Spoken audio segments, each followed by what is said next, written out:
Bettor Sports Network presents the Fantasy Football Playoff Draft. Kelsey stretches out for the end zone. Touchdown! Kansas City! Patrick Mahomes to Travis Kelsey. Featuring the BSN hosts drafting the best players in the NFL postseason. Here's Purdy, going to hand off to McCaffrey again. Gets into the second level. 20, 15, 10, 5. Touchdown! CMC! Here are your hosts from FantasyGuru.com, Kyle Elfrink and Adam Ronis of FantasyAlarm.com. Well, if you thought we were done, you were incorrect. We welcome you to the postseason. Yes, the regular season is finished, but the postseason just about ready to begin. And as we love to say in the fantasy sports world, if they're going to play it, we're going to play it. That's what we do with postseason football. We welcome you in to the Fantasy Football Playoff Draft right here on the Bettor Sports Network. Kyle Elfrink and Adam Ronis hanging out with you as we get you set for the 2023 NFL playoffs. Adam, it is a pleasure to have you with us. Good to be talking. Good to know the regular season was no successful for you, but let's be honest, it's totally different once you play fantasy football in the postseason, isn't it? Oh, it's a lot different because you really are not only picking the right players, but you have to predict which teams are going to advance the furthest. And especially when you're doing a draft, your strategy could change based on where you're picking, who's picked ahead of you. So you really have to be flexible. We say that in every single draft, but I think in this one with the playoffs, it's even more so. Well, in the challenge tonight, if you select somebody playing in a wild card weekend, if they lose, you lose that player at that position. Let's say you have a quarterback. Let's say it's Trevor Lawrence. Let's say the Jaguars are defeated by the Chargers. It's over for you, Adam. You still have your running backs and maybe your receivers, but man, you're without a quarterback, and that'll be the challenge for all of our participants tonight. Yeah, and it's going to happen to everyone. You know, you can only have one quarterback in this format, so you want to pick the one that's going to advance the furthest. You're obviously hoping to find a team that's playing in this first weekend in the Super Wild Card round that gets to the Super Bowl, because that's 4 games. So we've seen in the past some teams come out of nowhere and surprise, and that's who the draftees will be looking for, that team that's going to maybe surprise that people aren't looking at that can play 4 games. And, of course, the player pool is dramatically limited.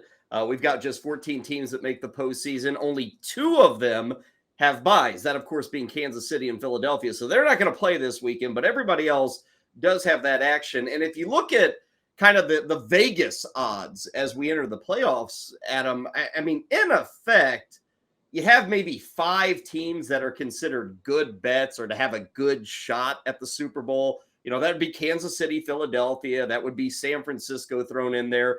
Buffalo would be in there. And then probably that 5th team, if you kind of stretch it out just a bit, would be Cincinnati.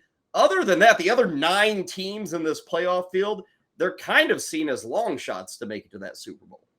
Yeah, and it's interesting to see if anyone disagrees with that, and maybe they're forced to, especially as it gets later in the draft. But if you can somehow find that team outside of that top 5 that you mentioned, and they do advance, I mean, you could take this whole thing down. The key is who is going to be that team. And that's interesting to see when these draft strategies are put forward, if anyone goes off the board and deviates from those top 5 teams that I think is pretty much consensus. Yeah, for those who aren't familiar with postseason fantasy football, understand this. There are dozens of ways to play the postseason when it comes to fantasy football. Some do a one and done, some do a draft and hold like we're doing tonight. You have different lineup procedures. Some have benches, some don't. Tonight, we won't have a bench. We'll do 9 rounds. Those 9 guys, those are your players. They play every week for you. So a lot of strategies can alter, can change, can adjust depending on your league. So if you're interested in getting into this, understand what your league is. Now, before we get to some of the specifics for this league, let us introduce you to our 7 BSN experts who are going to be a part of this 9-round draft. So do the math there. We're talking about 63 players coming your way over the coming hour or so. Leading things off from the Monday Night Rants, we will hear from Edward Rouse. Edward does get the number 1 pick, and we thought that was only fair because he has drawn an awful awful lot in life. He is a Liverpool FC fan, so we wanted to reward him with the number 1 pick. So he will go first. At number 2 is your partner in crime, Adam, Justin Finsterman of the Playbook will go at number 2. And as I'm sure he's reminded you, before this championship that he's hoping to win beginning tonight, his number 1 accomplishment is captain of the varsity bowling team in high school. That's the extent of his success. So he's a co-host that really needs a victory beginning tonight. Yeah, pretty sad if that is the standard that you set for the biggest accomplishment and varsity bowling, and that's something you want to brag about. I would hide that fact. I wouldn't let that out there. Says the softball Hall of Famer, Adam Roden. That's more accomplishment than bowling. Come on, man. That's more. I'm still playing, man. My goal is to play till 60, 65. Oh, man, you got goals. Crazy goals. In the 3 spot, representing Campus to Canton, Felix Sharp will go in that 3 hole. Now, we debated whether or not to have Felix in the draft because Felix is a lifelong Detroit Lions fan. But we felt it was only fair since the Lions have literally not won a game in the postseason since the Super Bowl era. We said, let's do Felix a favor. Let's let him be in this draft. Let's let him enjoy the postseason. Because as a Lions fan, you don't get to do that. Oh, he now tells me they did win in 92. That's one in the Super Bowl. He even knows the date, the last playoff win, January 5th of 92. Things are trending up for the Lions, though. I mean, that was a great win to end the regular season, and they finished 9-8, and they are definitely going to be a popular pick next year, I think, to potentially win that division and go far. I think they have turned things around. So I think there's optimism if you're a Lions fan right now. If you're looking for front yard fantasy, you got them back-to-back in this draft. Simon going to go in the 4 spot. Now, if you're looking for somebody with the Alabama emblem, the Crimson Tide, and you want to find it tattooed on their backside, Simon's your guy. So understand that. At 5, we've got Coop. Coop was bragging that he has defeated the Lion King on Super Nintendo, and not only has won it, Adam, he managed that feat. I think it's fair to call it a feat. He managed that feat on hard mode to defeat Lion King on Super Nintendo. How about that? I mean, that is just impressive. I don't even know what to say to that. I mean, we have a room full of people that with a lot of accomplishments in life. Yeah, I think they call this a room full of luminaries, is what they say. Eric Balkman of the High Stakes Fantasy Football Show is going to be drafting from the 6 hole. Now, Eric does have an actual accomplishment. Some people would say, oh, I was there for the first game that Brett Favre took over and started his consecutive game streak. Now, Eric was there, but he terms it as the last chance to watch Don Mikowski under center, the magic man who gave way to Brett Favre. So Eric's going to be drafting from the 6 hole. And then finally, a man who has not only met Kanye West twice, but actually shook his hand twice. That's what we hear. Now, Kanye is a guy who will only shake your hand once, but Corey Parson of Corey, Nando, and Friends, Adam met him twice and shook his hand twice. How about that? I didn't even know this. And, I know Corey for a while. He never told me this. So I don't know if he's doing this to get attention or if this is true.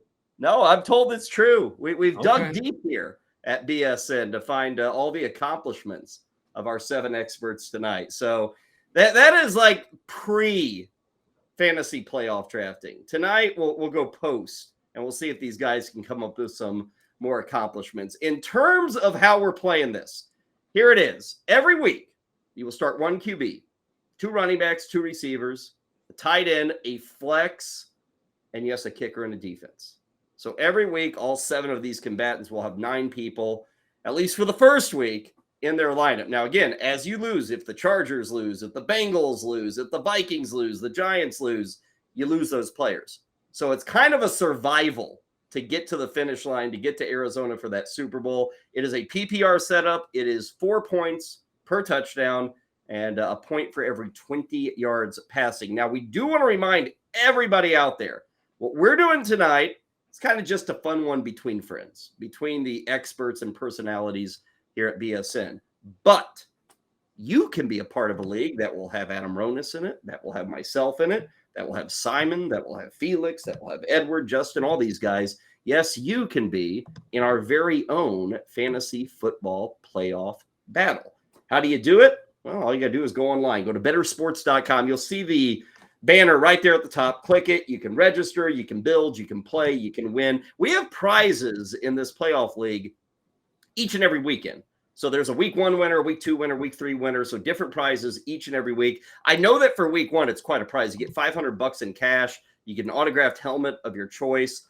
You also get entered into the RT Sports $500,000 grand prize full season fantasy football league for next year. So a lot on the line even for week 1. And again, more prizes coming your way for week 2 and week 3. I want to thank our friends at Lucra for helping us out with that. Lucra is a challenge for you to battle your friends, the sports you enjoy, the games that you enjoy playing. Why not get your friends involved? So check it out today. Download the app, the Lucra app, and you can start winning today. And when you download that app, use the BSN promo code BSN, and you'll get $5 thrown into your Lucra account.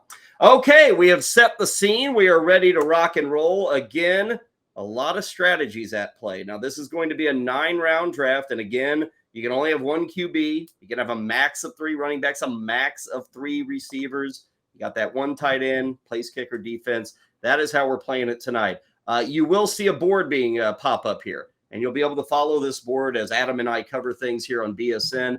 Let us get rolling, and let's begin at the top of the draft. Joining us for the first pick overall in the fantasy football playoff draft here on the Bettor Sports Network, we've got Edward Rouse that is hanging out with us. Of course, you can catch Edward on Monday Night Rants. He is here to make our first selection of this draft. So let's get things rolling, and we'll connect here with Edward. I will say this off the top, Adam.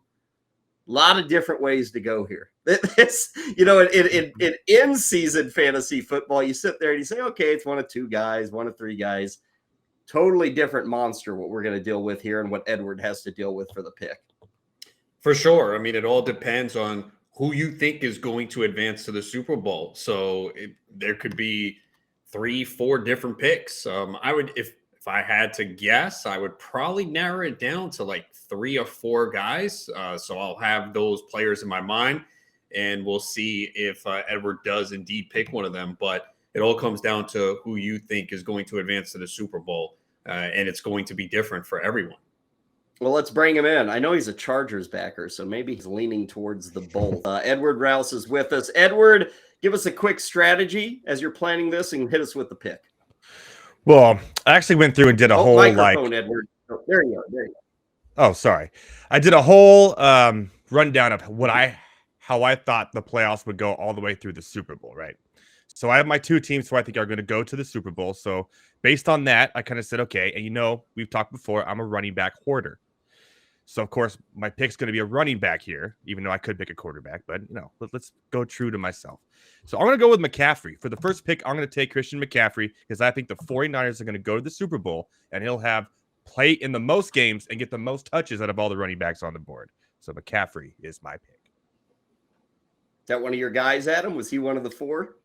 It absolutely was, because I do also have San Francisco advancing to the Super Bowl. So, again, this comes down to personal preference. I mean, some people are going to have Philadelphia, obviously, NFC. And if that does come to fruition, they're only going to play 3 games.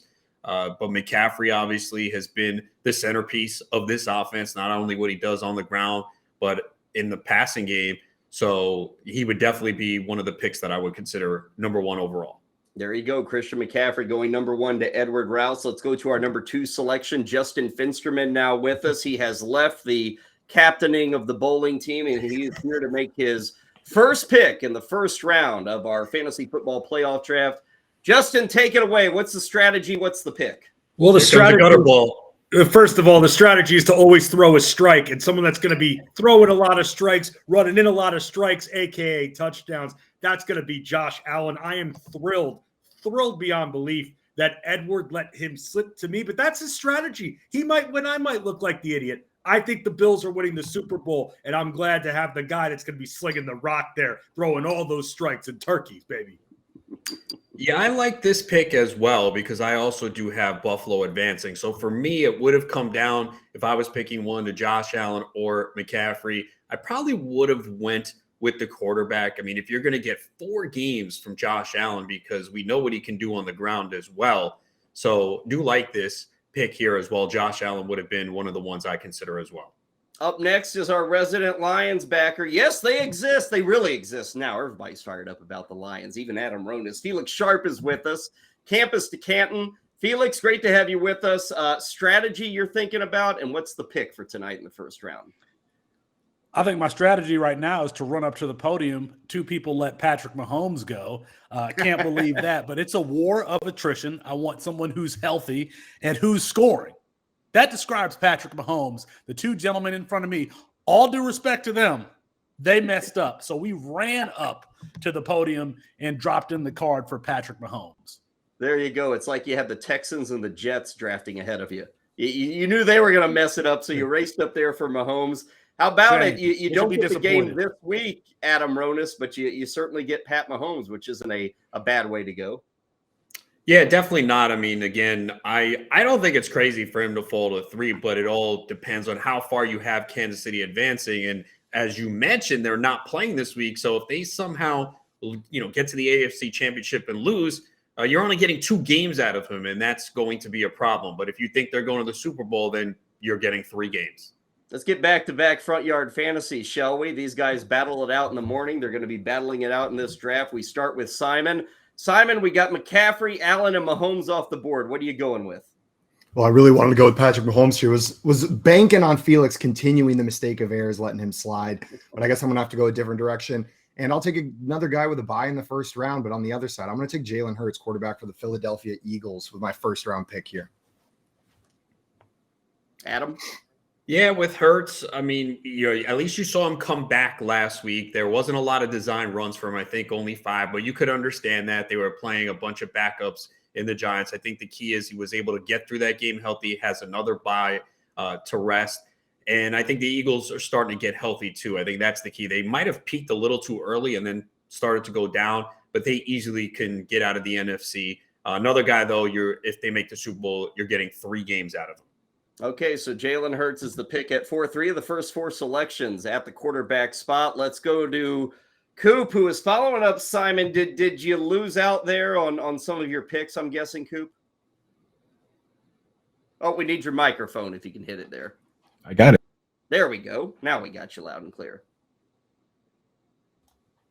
Did they unmute me? Am I good? Am I live? Yep, we got you. I'm being sabotaged here. I think is that what's going on? They don't like your pick. That's are you behind this, Ronis? Are you behind this? Not me. No. I'm your teammate, man. Come on. Yeah. So hey, you know what? You're my teammate at Fantasy Alarm, and maybe a little foreshadowing. You might be my teammate coming up in some later rounds here. But yes, some of my picks did get taken. Jalen Hurts actually not being one of them, surprisingly. But I am going to lean into a guy on a team I think is going to go deep, and a team that is playing this round, which gives me that extra game. And I think that in terms of matching up a top talent that's going to the Super Bowl, in my opinion, I'm going to go with Stephon Diggs on the Bills and see if I can get 4 games from one of the best wide receivers out there. Yeah, I really like this pick too, because again, it all comes down to who you have advancing. And I do have the Bills getting to the Super Bowl, and they do have a good matchup here against Miami. And Diggs is the go-to guy when you look at this Bills offense. It has struggled at times, but the one constant, I know he had a stretch of a couple bad games, but Diggs is the guy. So if you've got the Bills playing 4 games and you can get Diggs here in the first round, it's a good pick. We have made it to selection number 6 of the first round. Again, 7 experts in this draft. Eric Balkman is one of them. Catch him with the High Stakes Fantasy Football Show on Wednesday nights. Eric, strategy you're thinking about and pick that you are going with in round 1. I've talked with a lot of high-stakes players who play in the FFPC's contest, which is not dissimilar from this that we're drafting in. And the one thing that I've heard over and over from them, you have to map out how you think the bracket is going to end up at the end when it's all said and done when we get to the Super Bowl. I've done that. There's one quarterback that is still out there that I think is going to get to the Super Bowl this year, and I'm going to shock the world. He was the last pick in the 2022 NFL draft. He's going to be my first pick in this fantasy football draft. Give me Brock Purdy. Woo! I think the Niners get to the Super Bowl. I think Brock Purdy's a huge reason why. He's going to be my quarterback. He's playing in the first round. He's playing in the divisional playoff. I think he plays in the championship game, and I think he plays in the Super Bowl as well. I take Brock Purdy. How about that, Ronas? 5 weeks ago, he wouldn't have even been in this draft. It's true, but here's the thing. What he said is true. You have to take a stand. I know you hear this in like GPPs, either first or last, but it's so true here. You're either going to win this thing or it doesn't matter where you finish. So if you do have San Francisco advancing, and I do, I was thinking if I was in this draft, what would I do late in the round? Brock Purdy was under consideration. I know for some it might seem crazy, but if you have San Francisco in the Super Bowl, he's a good pick. We've got back-to-back picks here from Corey Parson, wrapping up the first round, starting the second round. Let's get his first pick, then we'll take a timeout on our coverage. Let's flip it over to Corey. Corey, what are you thinking here for the last selection of round one? Hey, how's everybody doing? Been getting our snakes so far, but obviously, we know who the popular players are going to be in this format, particularly, as everybody tries to handicap the bracket and see who's going to go where. So I'm going to go a little bit off the board on this one, and I am going to select I'm going to go with Devin Singletary, running back for the Buffalo Bills. I think the Buffalo Bills are a team playing with a purpose this year. Steph Diggs already off the board. I'm going to make Singletary my first pick. I know Cook is very popular as well, but I'm going to go Devin Singletary first. Okay, and that makes 2 running backs in the first 7 selections, Adam. So, again, we talk about the difference, regular season versus a postseason draft. There's a perfect example right there. Yeah, and also 3 Bills in the first round, and it looks like they're going to be a difficult team to stack, which is not surprising. They're one of the favorites. And Singletary, I think you need the 4 games from him. We have seen Cook more involved. I think he's an interesting pick later. I'm intrigued to see where he goes. But, if he scores a couple of touchdowns, catches at least a few passes in 4 games, then it could wind up being a big pick. Again, it's all about volume here. So that's why you're seeing the Bills, 3 Bills in the first round, because they are a popular pick to play 4 games. So the first round is in the books here. Now we've got 8 more to go. To recap the first round, you can see it there on your screen. McCaffrey, number 1, followed by Josh Allen, Patrick Mahomes, Jalen Hurts, Stephon Diggs, Brock Purdy, and Devin Singletary. That is 1 through 7. Still 56 picks to go. Are we whetting your appetite for what we're doing? Do you say, oh my gosh, this postseason stuff is fun? Well, again, join our NFL Playoff Challenge at Bettor Sports. Weekly prizes. Take on your favorite host. You can battle Adam. You can battle Simon. You can battle Corey. Everybody going to be having fun. Now, we can't win. I don't think we can. But you can win. You can win every week if you put up the best effort. So go to bettorsports.com right now. Click on the banner. You can sign up. It's powered by Lucra. We're teaming up with our friends from Fantasy Guru as well. So get involved. Fire it up. Have some fun. And enjoy some postseason fantasy football. Kyle Elfrink and Adam Ronas with you on the Bettor Sports Network. A breather for us, and we're back with a whole lot more action. Rounds 2, 3, 4, 5, 6, 7, 8, 9. We'll knock them all out next, right here on BSN.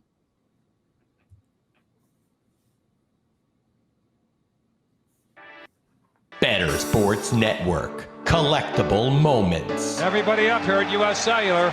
Sox 5 runs, 6 hits. The 2-1 to Bartlett. Swing, chop to short. Ramirez has it, throws. Starling picks the perfect game. His second no-hitter. People going crazy here at U.S. Cellular. He's mobbed by his teammates. A perfecto. Now there's a steal by Bird. Underneath the DJ, lays it in. Right up, 1 second left. What a play by Bird. Bird stole the impounding pass. Laid it up to DJ. DJ laid it up at him. And Boston has a 1-point lead with 1 second left. Out of the I formation on first down. Peterson to carry. Looking for running room on the right side. Has it to the 25. Across the 30.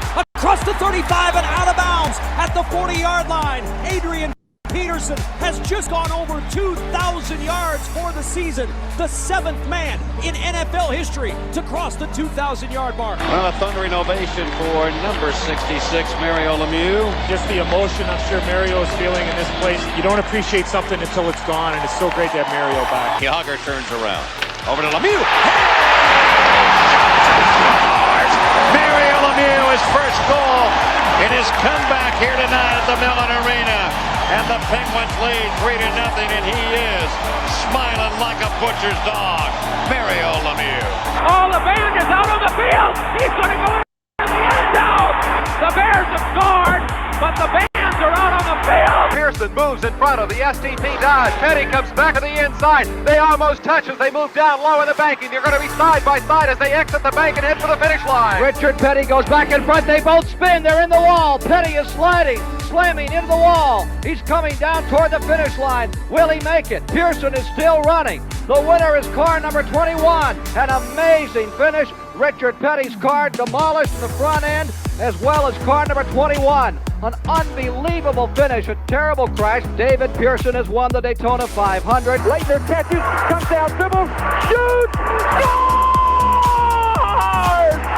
Christian Leitner has hit the bucket at the buzzer! Pitched by Downing, swinging, there's a drive into left center field. That ball is going to be out of here. It's gone. It's 7-15. There's a new home run champion of all time, and it's Henry Aaron. The most valuable player is Magic Johnson. 42 points, 15 rebounds, and 7 assists. He starts at center, plays forward and guard, and leads the Los Angeles Lakers to a world championship 123-107 over Philadelphia. Whether you collect sports memorabilia, fantasy championships, or winning bet slips, talk about it on Bettor Sports Network.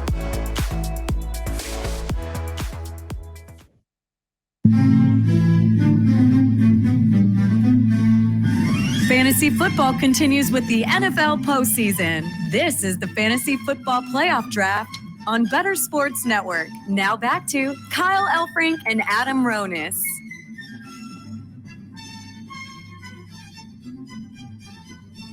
Kyle Elfrink and Adam Ronis back with you on BSN. You have landed in round 2 of our Fantasy Football Playoff Draft.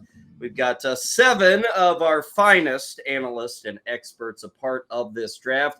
The first round of our PPR setup is over. Picks were as followed. Christian McCaffrey, number 1, followed by Josh Allen. You see Pat Mahomes in the 3 spot, followed by Jalen Hurts, a run of 3 straight quarterbacks. Stephon Diggs at 5. Brock Purdy at number 6, and Devin Singletary at 7. Still looking at 6 and 7 there, Adam, and saying, yeah, I like this. I like the strategy at play with those selections. Yeah, it's the players that you are probably surprised about. But again, it's all comes down to who you have advancing the furthest. So if you truly believe San Francisco is going to get to the Super Bowl and play 4 games, you want their quarterback in Purdy. And same thing with Devin Singletary. If you pick Buffalo to get to the Super Bowl, that's 4 games. And while he might not score as many points as some of the other players that maybe you're considering, you're looking at games played, and that volume is important if you're trying to win this. Well, it's interesting to see a draft anywhere where Brock Purdy goes before Justin Herbert, goes before Joe Burrow, a draft where Devin Singletary goes before Austin Eckler. But again, those extra games, if you get them, that is the payoff. So the first round is in the books. Now, again, I want to remind you, you can be a part of a very simple, very fun, and winning playoff fantasy football league that we've got here at Bettor Sports Network. Again, bettorsports.com is where you need to go. Click the link. You can sign up. The setup's a bit different from this, but it's very easy, explainable. You can start today. You can build throughout the week and be ready to go in week 1. It's brought to you by our friends at Lucra, also our friends at Fantasy Guru. Big thank you to them. Okay, let's bring back in our experts as we begin with round 2, and we're going to hear from all these guys with their picks. Adam Ronis will have the breakdown. Last we heard from Corey Parson, he was making the selection of Devin Singletary. He's believing in the Bills heading to the Super Bowl. We're back for round 2 here, Corey. What's the pick to get us started? You know, when you're drafting in this format right here, and you guys spoke about, listen, the players may not look like who you think the players would be, but obviously trying to accumulate points, trying to do the best job of that, and having players advance and play deep into the tournament. But then there's also a part of this where you don't really see in your regular season fantasy leagues, where you are not only drafting your team, but you're trying to protect against somebody putting together a super team. So you got to be a stack blocker out here. So I'm going to go stack blocker right now. And I'm going to go off the board a little bit. And I'm going to take George Kittle, tight end of the San Francisco 49ers. I'm not going to let Eric stack Brock Purdy and George Kittle and hit multipliers on these points and blow the rest of us away. You know what I'm saying? So Brock Purdy, you can throw to Debo and everybody else, but George Kittle's coming with me. I understand what you were doing. See, I would have made that pick, but not for those reasons. I get what you're saying because I think Eric is still in a good spot, and I'm interested to see if he was considering Kittle. I'm pretty sure he is going to go with a 49er. But at the same time, with Corey, he's got, Buffalo.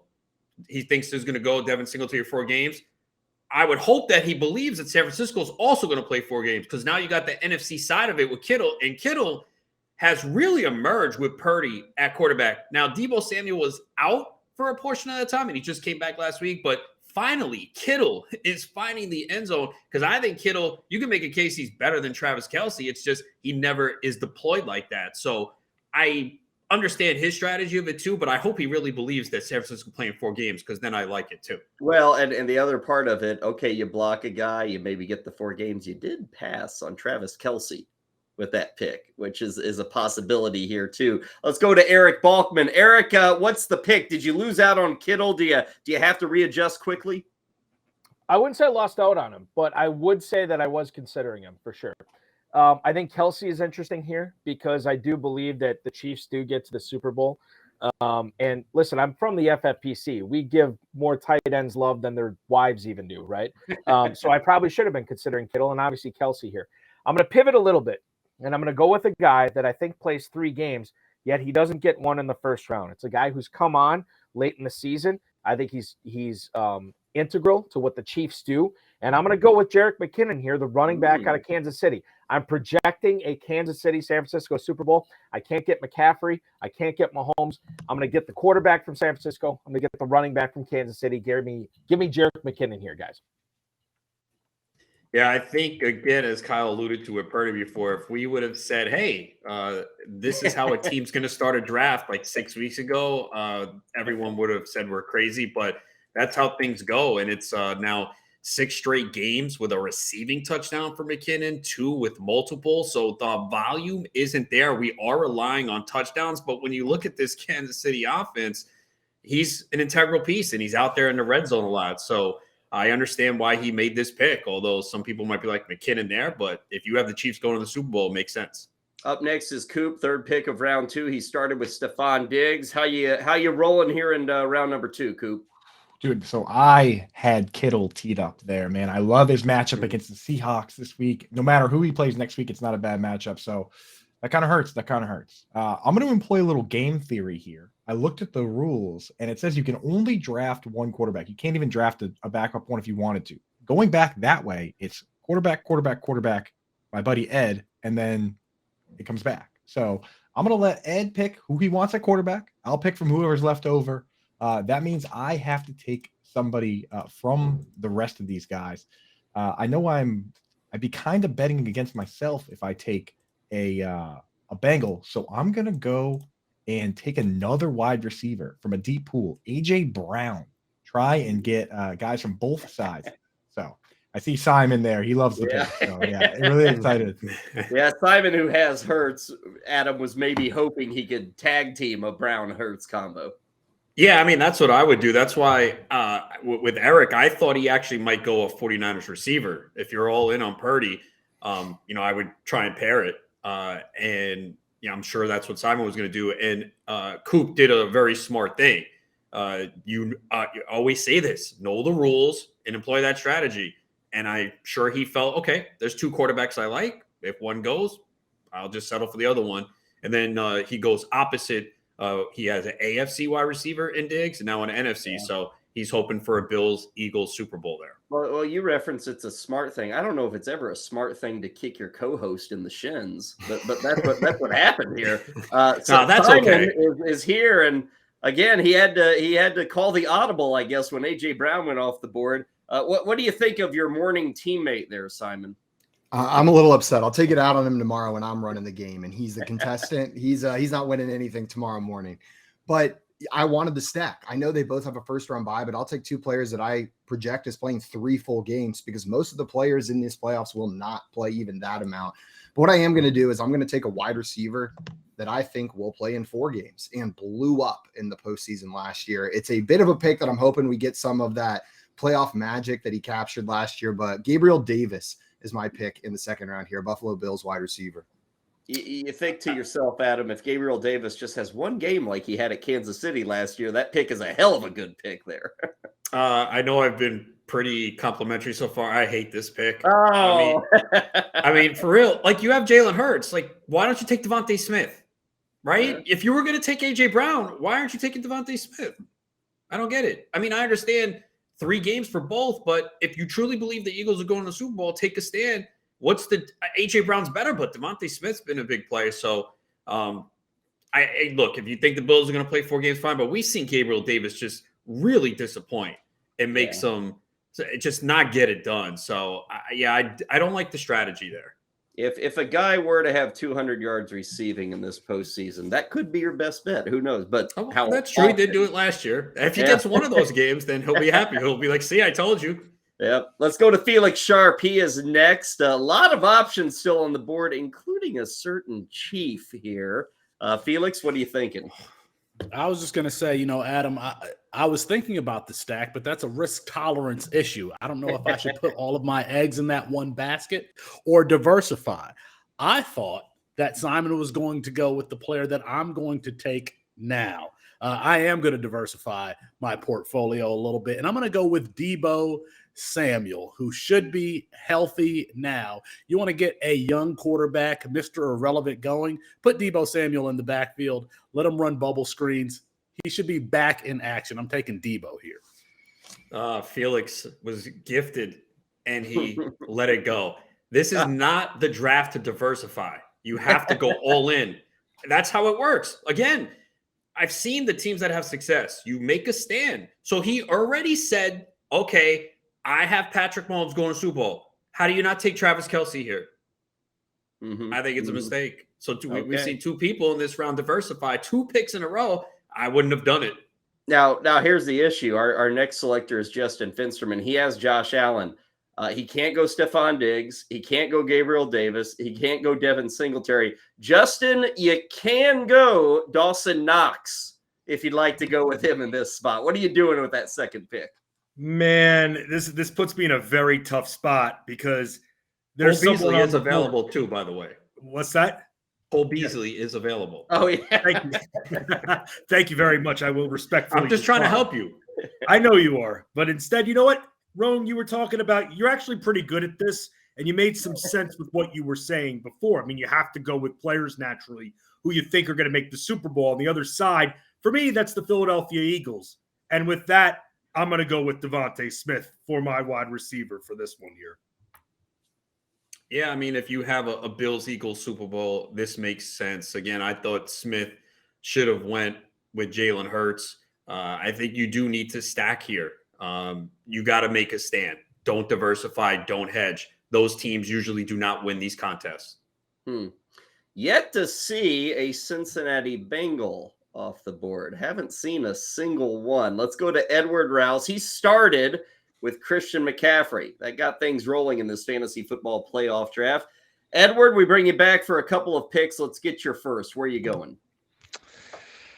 Well, things haven't quite gone the way I would like the first overall pick, but Coop was onto something with the quarterback stuff, so I don't have to worry about that too much. But and this one may surprise you guys. I'm not going to go with Justin Herbert here.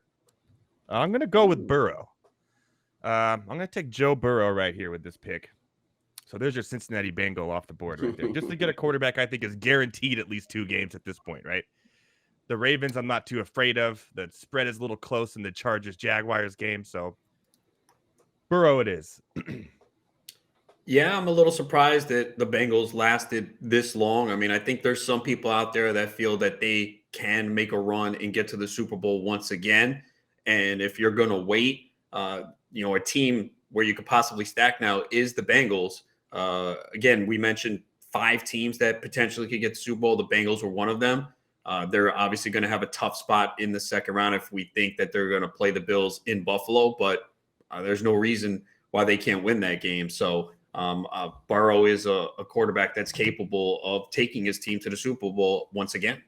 Oh, and you heard Edward mention the Chargers. We're sitting here 14 picks in, 2 rounds. There's nothing from LA. There's nothing from Jacksonville. Minnesota doesn't have any representation. The Giants don't have any representation. Baltimore. So we got to get these other teams as we go deeper in the draft. Right now, we're hitting the favorites. Edward has the turn, the first pick of round 3. So you got your running back. You got your quarterback. What's next, Edward? Well, dramatic pause. Will this be the first Charger off the board? Yeah, this will be the first one if you're going to pull that trigger. It will not. I'm going with the stack. I'm taking Jamar Chase with my Burrow pick. It's my wide receiver 1. Going with the stack here. Come on, Bengals. Unless you play the Chargers. Let's go. Yeah, look, I mean, again, you're playing. I think the Bengals stack was kind of not handed to him, but forced on him. I think you get to a point in this draft where you didn't think going in, I'm going to stack Bengals, but the way the board fell, this makes sense. You hoping that they play 4 games, get to the Super Bowl, but Burrow Chase is a great stack. Even you might only get 2 games out of him. You hope for the full 4, maybe you get 2 or 3, and that could really help. So I think his decision was made for him. It was either another Bengal or another 49er, in my opinion. Mm-hmm. And the 49ers kind of getting wiped off the board. McCaffrey, Purdy, Debo. Still a couple of names there, though. Let's go to Justin Finsterman, who's got his 3rd selection. He started with Josh Allen. He got Devonta Smith in round 2. What's the call for round 3, Justin? All right, so this is not going to be very popular. And Felix, I'm sorry if this is what you were planning on doing, but you're getting blocked if this was the case. I'm taking Travis Kelce. Great tight end. We know what he could bring. I know that I picked Josh Allen over Patrick Mahomes. Let's just say, though, that Buffalo gets beaten and the Chiefs end up going. I'd love to be in that Super Bowl week having Travis Kelce there, Mahomes' favorite target. So that's where I'm going to go. Yeah, that's an interesting spot trying to figure out what to do. I see why you take Kelce, but you're kind of saying that you might be wrong on the Buffalo pick there. I think I might have went with another Eagle there since you already had Smith. You could have went, I know it would be crazy, but you have Allen, you could have went Dawson Knox, but I understand. I think people are going to be surprised Kelce fell this far since we've already heard a couple people say that they think Kansas City could make the Super Bowl. You know, it's kind of interesting. At this point, let me confirm all this. We don't have a single drafter in this room who has 2 players from the same team. They've all been mixing and matching. That's through 2 rounds. Now, Edward now has 2 Bengals, but those were rounds 2 and 3. But through the first 2 rounds, there is no tag teaming. There's no QB, wide receiver combo, running back, wide receiver combo, none of that. So everybody's kind of now going off in different directions. I think at this point, let's see what Felix has for us. He's got Mahomes, got Debo in the 2nd. Were you crossing your fingers, Felix, for Kelce to come back there in the 3rd? I'm just rattled. I'm rattled now because I thought he almost made it. He almost made it back to me. I would have had Travis Kelce, and quite frankly, I'd have just took a victory lap right after that if I had Kelce. The draft would have been over. So I'm in a tough spot here. I could create a stack with Mahomes, but this is really hard. It really is. I'm not lying. I am rattled here. I do think that the Chiefs are going to be in the Super Bowl. I think that the 49ers are going to make it too on the heels of that defense, with that defense carrying them. So I am going to take Brandon Ayuk here. I'm going to take Brandon Ayuk. Yeah, I'm fine with that. Again, if you're taking a stand, again, I would have loved your team had you taken Kelce in the 2nd round. It was gifted to you.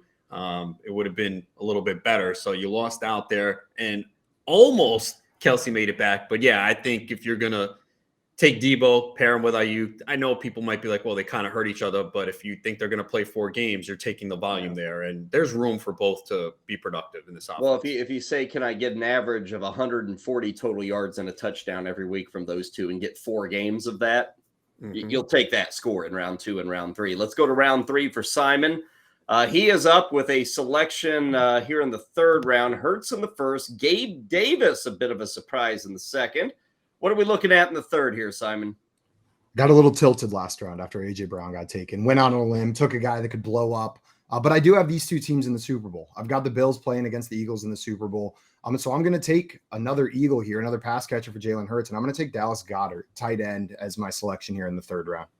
Okay. All right. Good job, Simon. You made up for the mistake in round 2. That's exactly what I would have done. You already have Hurts. You got to pair him with someone. Smith and AJ Brown were gone. So definitely makes sense for the construction of the roster. Okay, the only man who went back-to-back wide receiver with his first 2 picks is with us, Coop, who went Diggs and Brown. Pretty high-flying combo there. How do you follow it up in round 3? Yeah, so I'm going to do something here that is a little crazy, especially for this format, and it's really going to put. Actually, you know what? I'm going to pivot here. I was going to take a quarterback, but instead, once again, I'm going to let Corey Parson make that decision. Nobody else can take one moving forward. So I can just move forward without a quarterback. Yeah. I'm going to go and take I'm going to take Joe Mixon here. I'm going to take I think the best running back still available. I know it kind of goes against my Bills pick to a certain degree, but I'm taking best player available for the time being, and I'm going to show you guys where my stack is going to come from. It's going to come from the quarterback later on. So give me Joe Mixon. Yeah, I think you get to a point here where you're kind of in a tough spot. I understand why you passed on the quarterback at this point, and what you're hoping for Mixon. If you have the Bills, you hope that Mixon can play, at least 2 games. And if somehow you're wrong on the Bills pick, then Mixon plays 3, maybe 4 games. So he might not be the most talented running back out there, but of the running backs left, I guess that's who he projects to play the most games. Eric Balkman is next. Now, Eric's already said, hey, man, I'm feeling San Francisco, Kansas City in the Super Bowl. Well, we're running out of 49ers and Chiefs at this point. So, Eric, do you dig deep into those rosters or do you go elsewhere? Yeah, I think the Ayuk pick by Felix was really smart there. That I anticipated him being there for me either in the 3rd or the 4th round. Didn't happen, which is fine. We just pivot off that. There is a really prime-time, big-time running back out there that I'm actually going to pass on because I think he only plays 1 game in the playoffs. I won't mention his name. Corey obviously knows who it is. But I'm going to go with this is a little bit of a hedge here. I'm going to take the starting running back for the number 1 seed in the NFC. Jalen Hurts is a little bit banged up. Maybe Miles Sanders gets a little bit more action. And if the Niners don't make it to the NFC they don't make it to the Super Bowl, I think it's the Eagles who make the Super Bowl. So I'm going to take Mr. Don't draft me in August. Don't draft me in July. Miles Sanders. I'm going to draft him right now and pair him with Jerick McKinnon in my backfield. Yeah, I think we are at the point now where you're running out of stacks, right? We talked about the 49ers. He has Purdy. So you have to go, okay, well, what if I'm wrong? And he feels Philly's the other team, and you get Sanders, a guy who could play 3 games, and we've seen how potent that running game could be for Philly, so it makes sense. With the rule that you can only draft 1 quarterback, we've maybe entered a QB stare down. 5 of our 7 owners have a QB. The only ones who don't are Coop and our next drafter, Corey Parson. He doesn't have a QB, but let's see if he pulls the trigger. Maybe he's going somewhere else. He's got Devin Singletary, George Kittle. You can see it on the board there. Corey, what's next? I'm gonna go on this round right here with this first pick to end. Well, the last pick of this round, I am going to continue playing quarterback chicken, and I'm going to take Dallas Cowboy wide receiver CeeDee Lamb. Well, not surprising. Corey is a Cowboys fan, like myself. I mean, look, the Cowboys are a team that can either lose in the first round or they can make a deep run. So we know Lamb's going to put up a lot of points. At some point, we have to take players from other teams. So I know Corey is hoping that there's more than 1 game for the Cowboys. Okay, well, maybe he'll double down on some Cowboys love. They'll go into Tampa, pull off the upset. You got a second Cowboy or somewhere else, Corey? The fact that you said pull off the upset when the Cowboys are the favorite. Oh, no, it'd be an upset. They can't do anything on the road. You know that. It kind of sets the mood and kind of sets the tone. But listen, you got to be all the way in to win something like this, right? So I'm going to go ahead and grab that quarterback. And I'm telling you, do not cause me to break my television screen on Monday night. But Dak Prescott, I'm putting you on this team. And that's it. This is the last chance that me and you are going to have Mr. Prescott. So Dak Prescott is going to be the quarterback of this team, Ronas. I don't know how I feel about this, but it is what it is. I really think going into this draft, you did not expect to draft or stack the Cowboys. Is that correct? No, I did not. Okay, see. Yeah, but again, at this point, if you're going to take Lamb and you're down to the rest of the quarterbacks, you might as well pair him with Dak. Now, it could be painful and you might be done on Monday night, but I think the strategy makes sense in this type of format.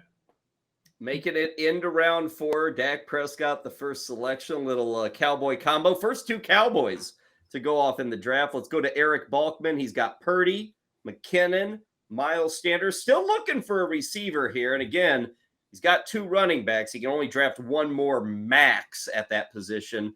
What's the choice, Eric? Yeah, normally it would be a running back here, but because the rules are stringent and I can only take 1 more, I kind of want to see what happens with value going on when it comes back around to me. There's already 8 receivers off the board. I have none of them. I'm going to go with one right here. I don't necessarily think I'm very bullish on this guy in the playoffs, but I do think he does get 2 games in the NFC playoffs. So I'm going to take Justin Jefferson here for the Minnesota Vikings. Hope he goes ham in the first round. Hope he has a big game in the second round as well. Not loving the pick. I do need a receiver, and I'm willing to roll the dice on what happens with my flex position coming up at the next turn. I'm just hoping, Adam, for more in from Jefferson in week 19 than we got in week 17 and 18. The dude totally disappeared in those last 2 weeks, didn't he? Yeah, it was definitely stunning for sure in that fantasy postseason. Yeah, I think the reason why you've seen Jefferson last this long, I think there's a belief, and I'm sure maybe half the room, if not more, believe that the Giants can win the game. We've already seen the Giants be competitive with Minnesota, lose by 3. I think most people feel Minnesota is vulnerable and could lose in the first round. But if you get 2 games out of him, especially in this round, that could be real beneficial. Let's go next to Coop. Couple of wide receivers. Got a running back. He has spread it amongst 3 different teams. He's got Diggs from the Bills, Brown from the Eagles, Mixon from the Bengals. Is there a 4th different team, Coop? So that pick there absolutely smoked my game plan. I was going to take Jefferson knowing that I could get Kirk Cousins at any point I want because I can take any quarterback I want. No one else can take a quarterback. That hurts, man, because that was one of the last teams that has realistic odds of making the Super Bowl.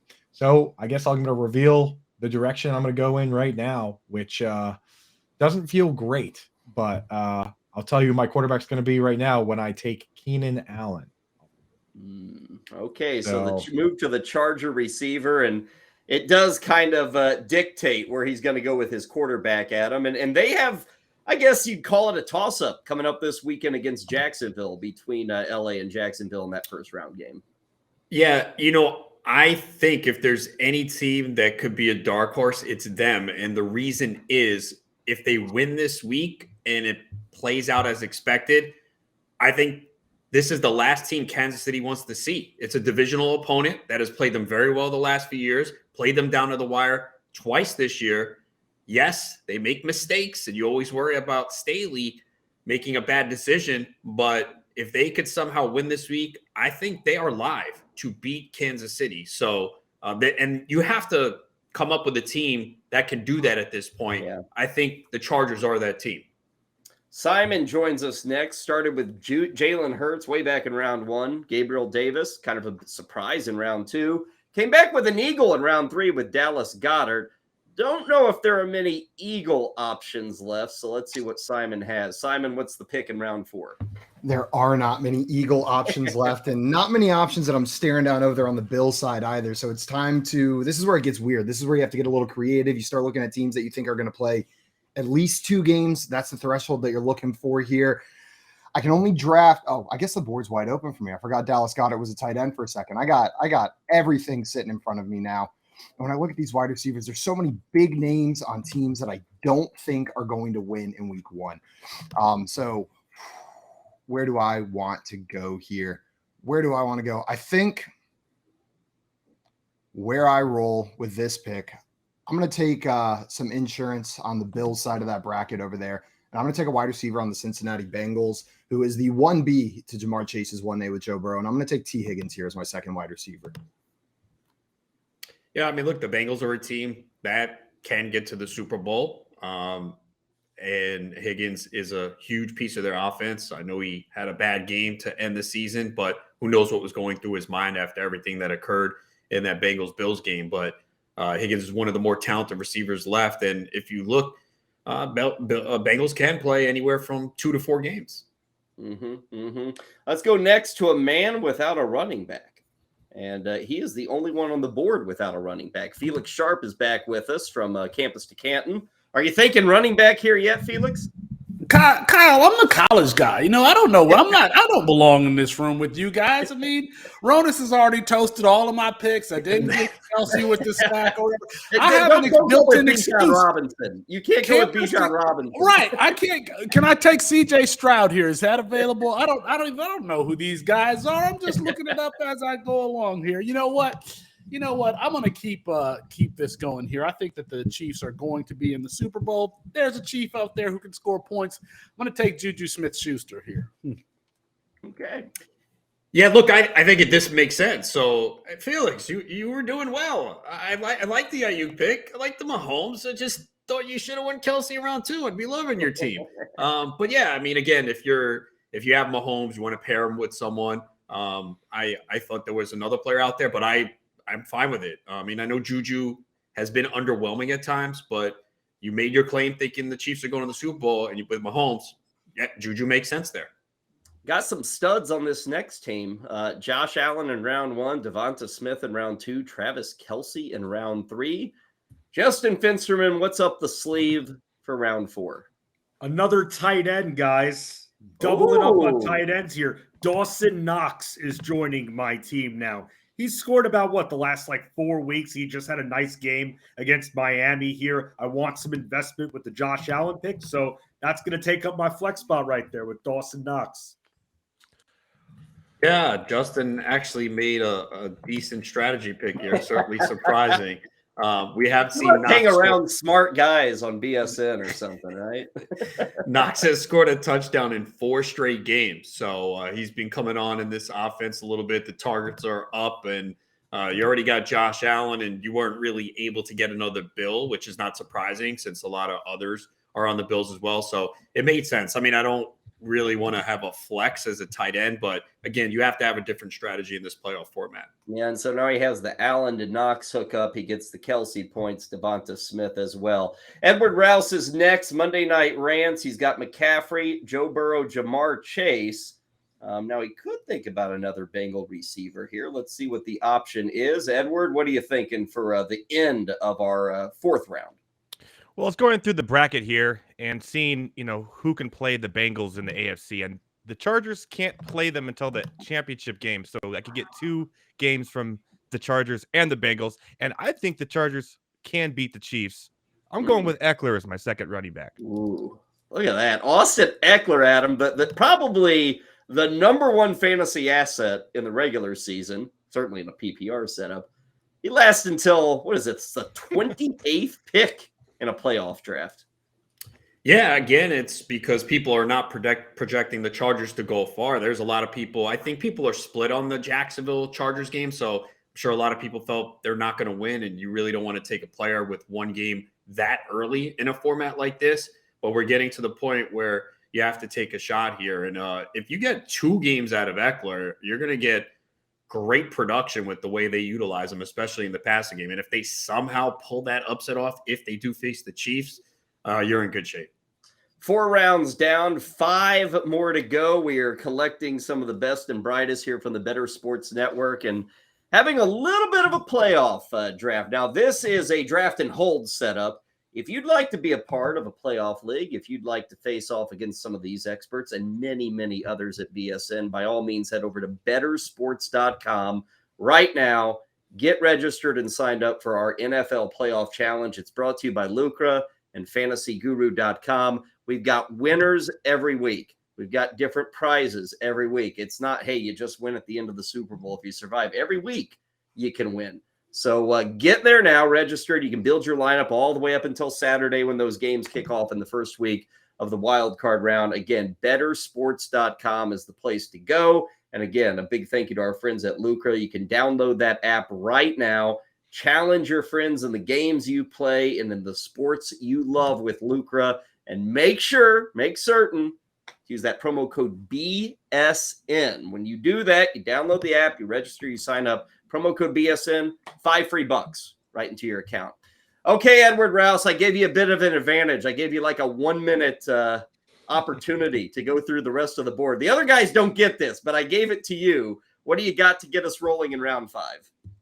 Well, I could take some insurance in case Eckler gets dropped out. I think I am going to do that with a player that I think if the Eckler Chiefs thing doesn't work out, if they beat Jacksonville, I'm going to take Isaiah Pacheco. Okay. Just a running back I can have that could play multiple games. I know he's splitting time with Jerick McKinnon now, but he's a touchdown maniac lately. So I'm going to go with Isaiah Pacheco. Yeah, I'm a little surprised he fell this far since so many teams have stated they think the Chiefs can make the Super Bowl. And I understand McKinnon has taken away a lot of his touchdowns, but if you think they're going to the Super Bowl, that's 3 games. Mm-hmm. 3 games, and hopefully 3 games where if you totaled it up, probably looking at 35 touches for Pacheco. There aren't going to be many running backs in this playoff league that get 35 touches over the course of the postseason. Back to Justin Finsterman. Squad currently consists of Allen, Smith, Kelsey, and Knox. His flex will be Dawson Knox. You still don't have a running back, Justin. You understand you got to have at least 2, right? Do I have to, Kyle? Can I just have like a bunch more receivers or something like that? Because there are rules here, Justin. This is not Vietnam, as they like to say. So yes, you do have to have a couple of running backs. All right, so here's what I'm going to do. I'm going to mess around a little bit here because I had said to Adam Ronis before that I think the Giants are going to be winning a round. And because of that, I'm thinking that they're going to be playing 2 games here. I know it's a little bit risky. We know what this guy could do, especially the first matchup. Last time out, the Vikings, when they faced the Vikings, Saquon was catching a lot of passes. So I'm thinking that there's going to be a shot there. I'm taking Saquon Barkley for my first back, thinking he'll play 2 games. Yeah, I think based on his team, I would have went in a different direction. But if you believe you Giants will win this week and you can get the 2 games, you might be able to get decent production again. And we're coming down to the point of the draft where there's not many directions to go, and you're going to be forced to take players that might only play 1 or 2 games at this point. But there was a different direction I would have gone in based on his team. I wonder Barkley, how much he's got left in the tank. Really a slow finish to the end of the season. Obviously, he set out week 18, which helped. But really the second half, pretty quiet for Saquon Barkley. Really good pick if you get 1 good game out of Barkley there. Let's move next to Felix Sharp. He is sitting already with 3 wide receivers, so his flex spot is eaten up. No more wide receivers can he add.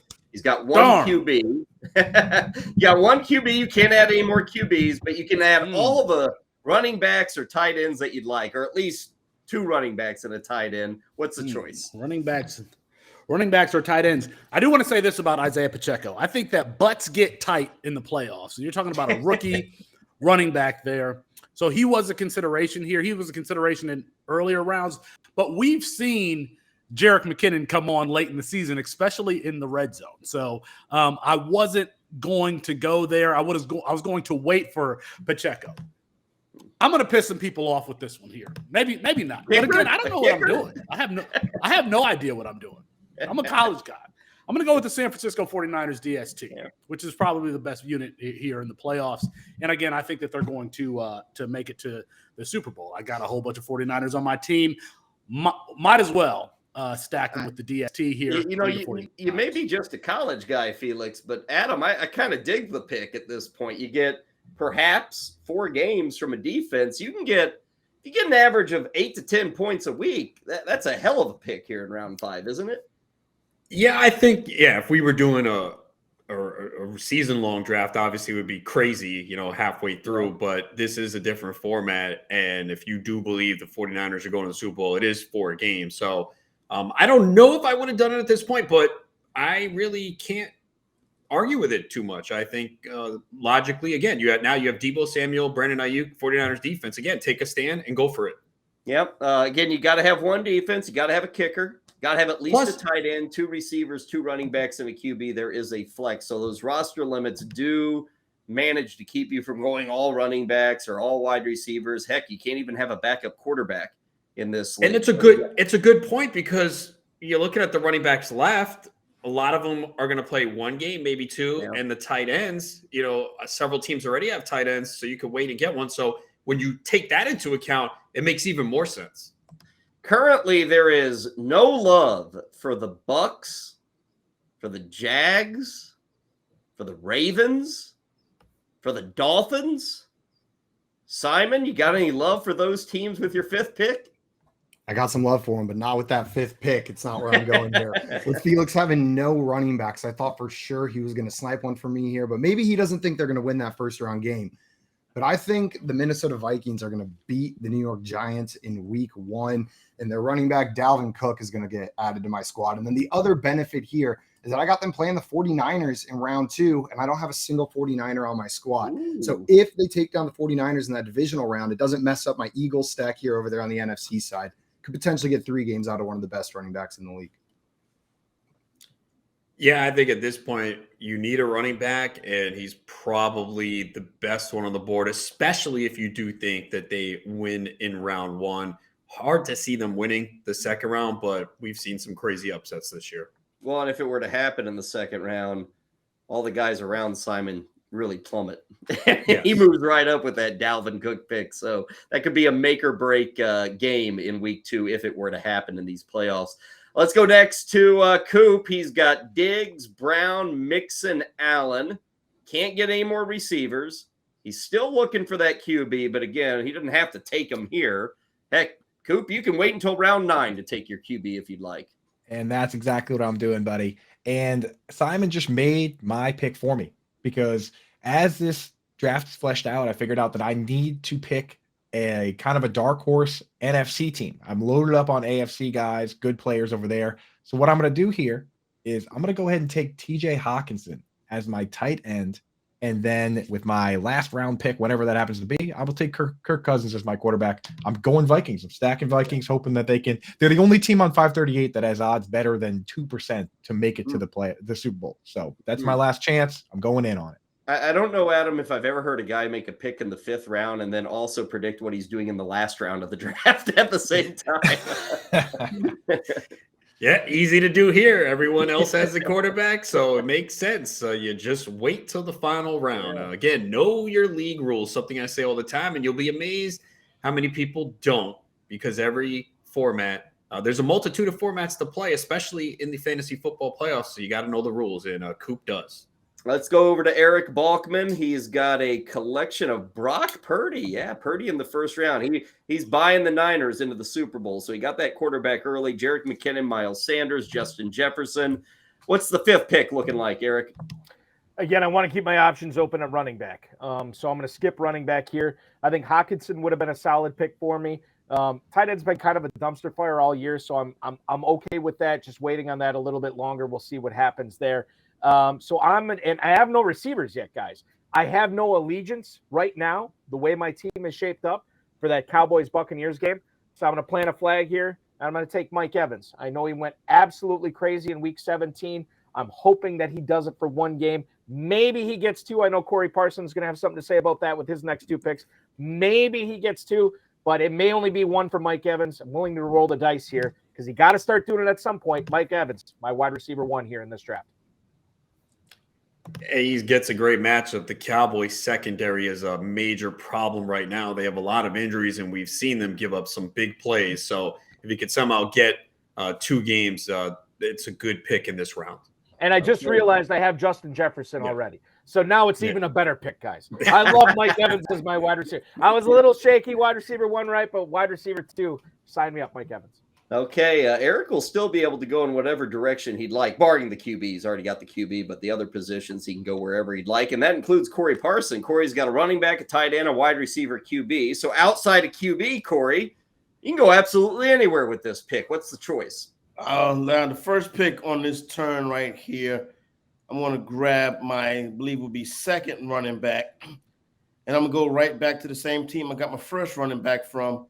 And I'm going to take, if he's not been selected already, I don't want to do a Scott Angle. Let me make sure you look around. Make sure he's not picked. But I'm going to take a Buffalo Bills running back, James Cook. Okay, he's not. You got both Bills running backs now, Corey. How about that? Yeah, we'll see what happens. You know what I'm saying? Obviously, a lot of people are planting their flags on this Buffalo team. So, hey, we'll see what happens. You know, I don't have the quarterback on Stephon Diggs, but maybe the running game gets it going, and I got that all kind of tied up. Let's go right to your pick for round 6. What are you following it up with?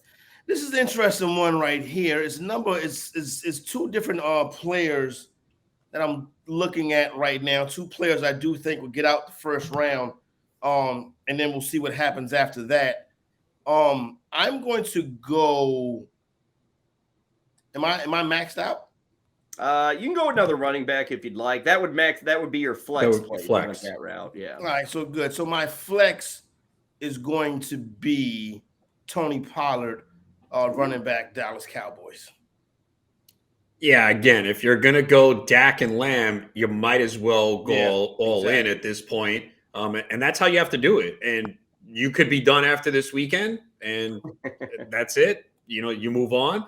If they win, you know, now you hope that they obviously make a run. But again, that's the strategy that I like to do. I think when you go too balanced, it usually doesn't work out. I'm sure Corey needed a bigger reason to be yelling at the TV on Sunday. now he's got a super large reason to be yelling at the TV on Sunday. Let's head back to Eric Balkman. Again, we're in round 6 of this fantasy football playoff draft. PPR, 4 points for every touchdown, a point for every 20 yards passing. Everything else is pretty normal. Yes, you do need a defense and a kicker, 2 receivers, 2 running backs, quarterback, tight end, flex. Eric, what's the choice for round 6? A lot of decisions for me here. Season-long perspective, honestly, I'd probably go with a receiver here because I don't trust the running backs to stay healthy for an entire season. We're not talking about an entire season here. We're talking about a short, month-long plus section of the season where the running back just has to stay healthy for a couple of games. Or, in the case I'm in right here, maybe 1 or 2 games. I have no allegiance to that Chargers-Jaguars game at this point. I am going to make an allegiance right here. I know his performance has suffered the last couple of weeks, and I think that's part of the reason he slipped.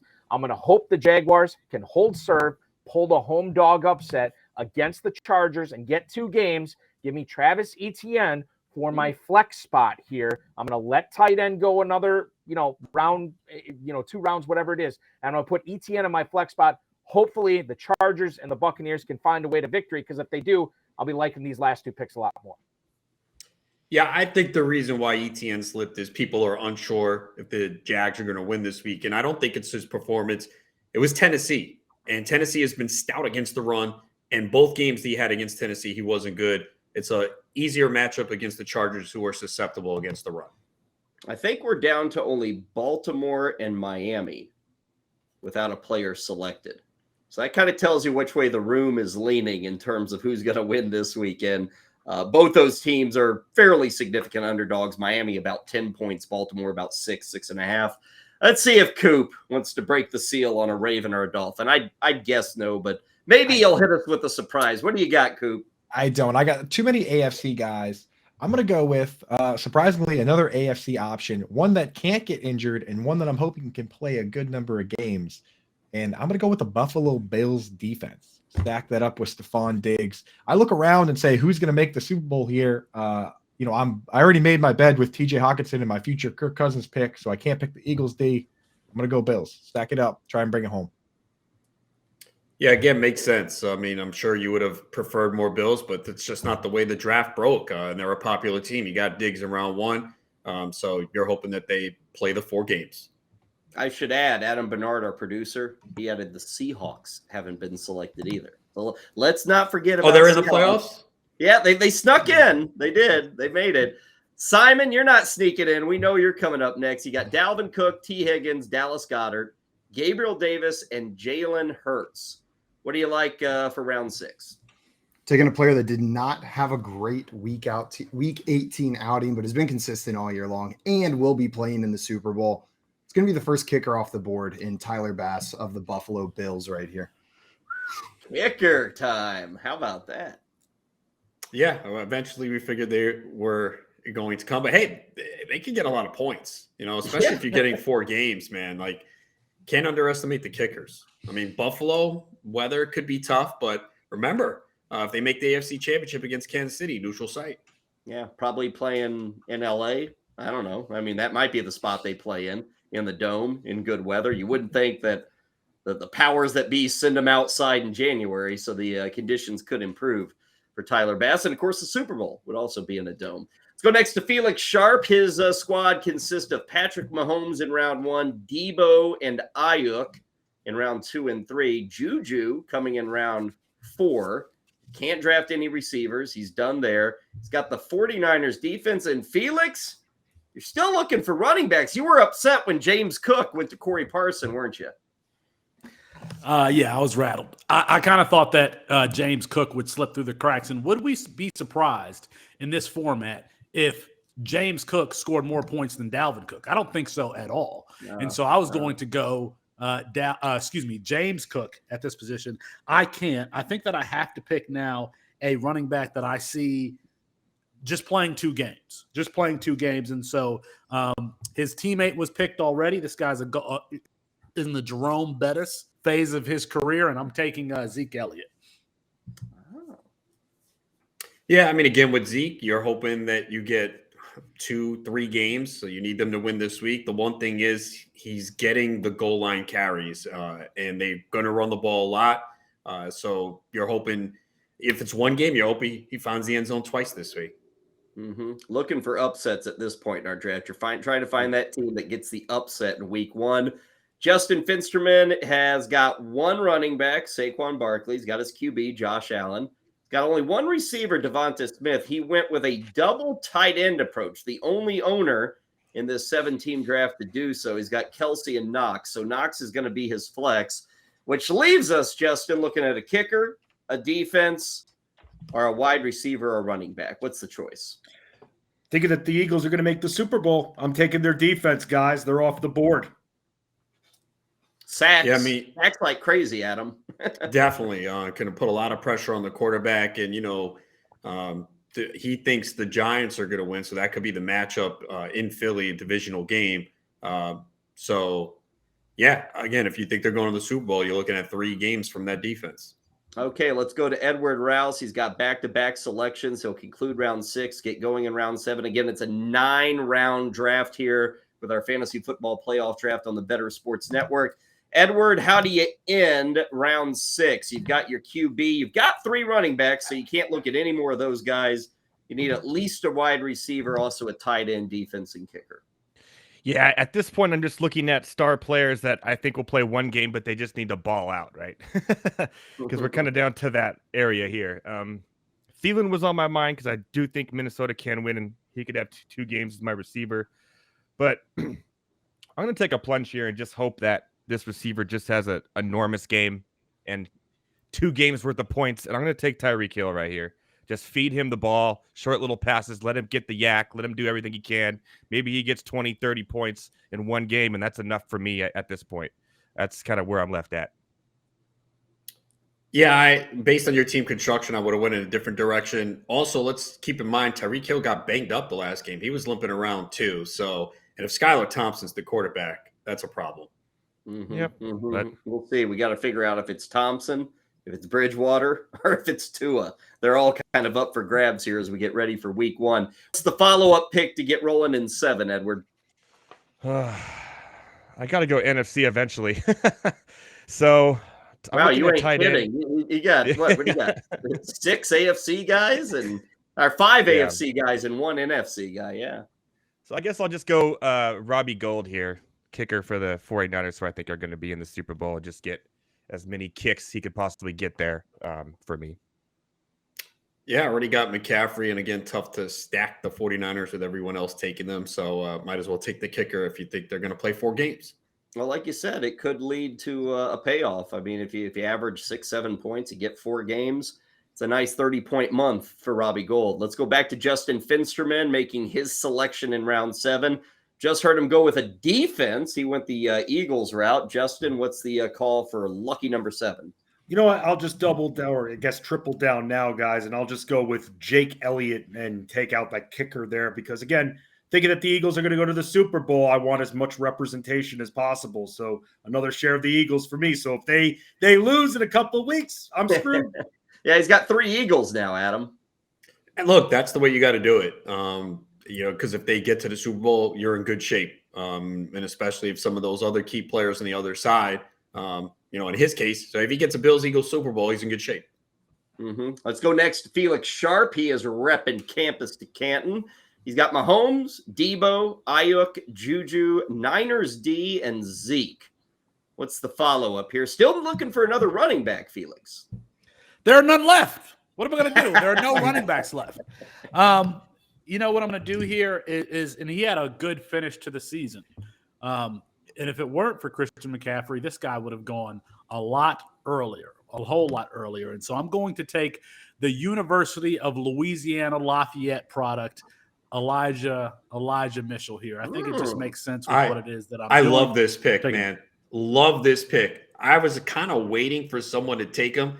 I understand McCaffrey's the guy there. They're using Mitchell. And to get him this late with his team, he's got Debo, Ayuk, the 49ers defense.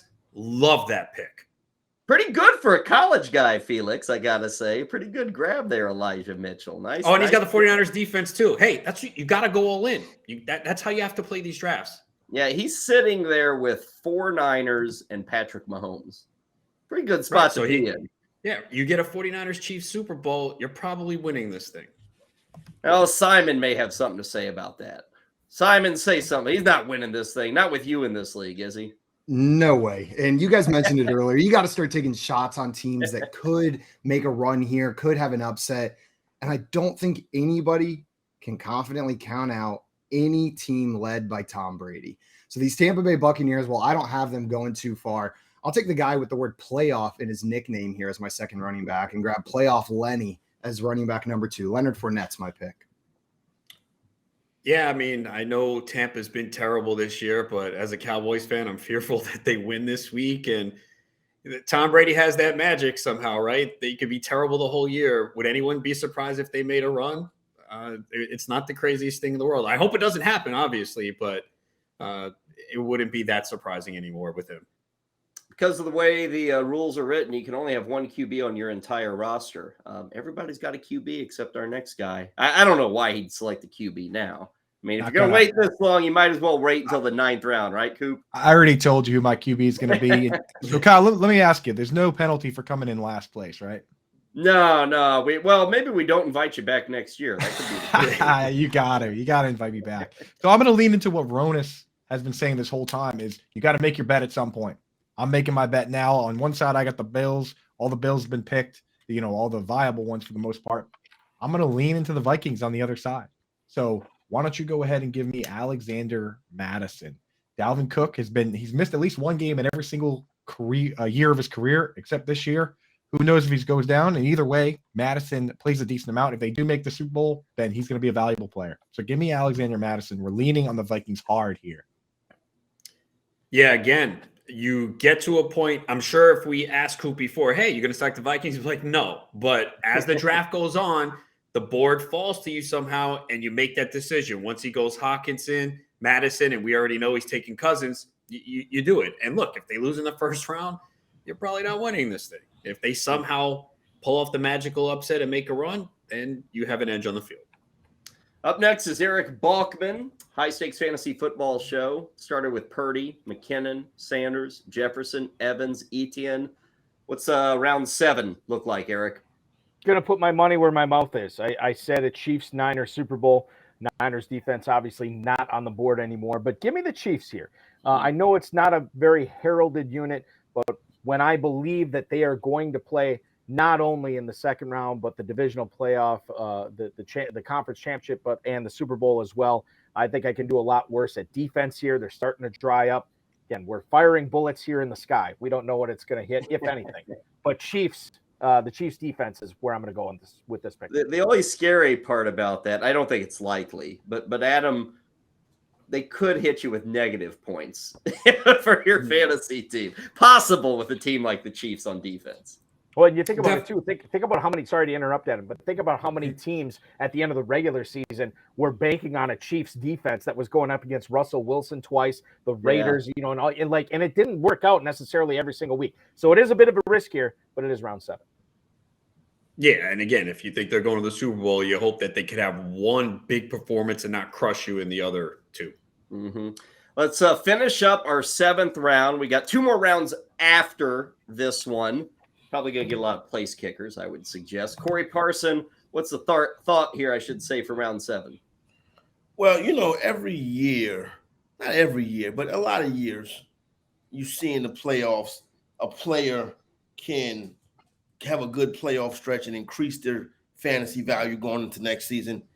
Remember years ago, Jordy Nelson was that guy. Saw Gabe Davis do it last year. What if this year's guy is Kansas City Chiefs wide receiver Kadarius Toney? So I don't have no Chiefs. I need a WR2. So I'm going to give Kadarius Toney a shot. Yeah, I'm a little surprised that a couple of other teams that had some Chiefs did not use him earlier. I know it hasn't been heavy volume, but they have been using him. He is explosive with the ball in his hands, and it wouldn't be surprising if he had a game with multiple touchdowns. So definitely like this pick here. 7 rounds down. If you have missed any of our analysis, insight, our picks, you can always catch this entire draft on demand at bettorsports.com. So make sure to check that out. And when you're there at bettorsports.com, might as well get signed up for our own playoff league. It's not this one. You will be facing some of the same gentlemen in that playoff league. But you have a chance to win prizes, good ones. We're talking money. We're talking autographed memorabilia, helmets, jerseys, entries into big money drafts for next year. It's all available with our NFL Playoff Challenge. Again, bettorsports.com. Want to thank our friends at Lucra. Want to thank our friends at Fantasy Guru for helping set up everything. Big thanks to them. Big thanks to you as you get signed up. And if for some reason you forget about signing up this week, fear not. We've got winners in week 2, week 3. You can always join whenever it suits you. But believe me, the earlier you join, the better your chances of winning. You want to be there for week 1. So do it right now over at bettorsports.com. Okay, to round 8 we go. Corey Parson, get us rolling. What's the selection? We might as well just go back to the well again, and I'll take Micah Parsons and the unit that he leads, the Dallas Cowboys defense. All in. That's what, 4? What we got? Yeah, 4 Cowboys for Corey Parson, Adam. Wonderful. Yeah, I mean, again, you're forced to do it at a certain point. You go into this draft, you have expectations to stack a team, and usually you're not able to because other people are on that team, and then you wind up falling into a stack that you didn't expect. Corey's hoping the Cowboys win, but it could be a quick exit for him. Okay, Eric Balkman still looking for, I believe, a wide receiver and a tight end, or maybe it's just a. I guess you got your wide receivers, don't you? You got your 2 wide receivers, 3 running backs. So it would be a kicker is what we need here and a tight end. One of the 2, Eric. This is where the case of knowing who is, like, when you're put almost on the turn, right? And that's knowing who's going to be on the turn, knowing the players he's going to target. I knew Corey Parson would be hard and heavy after his Cowboys. And so hopefully I made the right decision in fading the Cowboys and going elsewhere with it. I'm happy that I've landed with a few players on the teams that I think are going to be in the Super Bowl.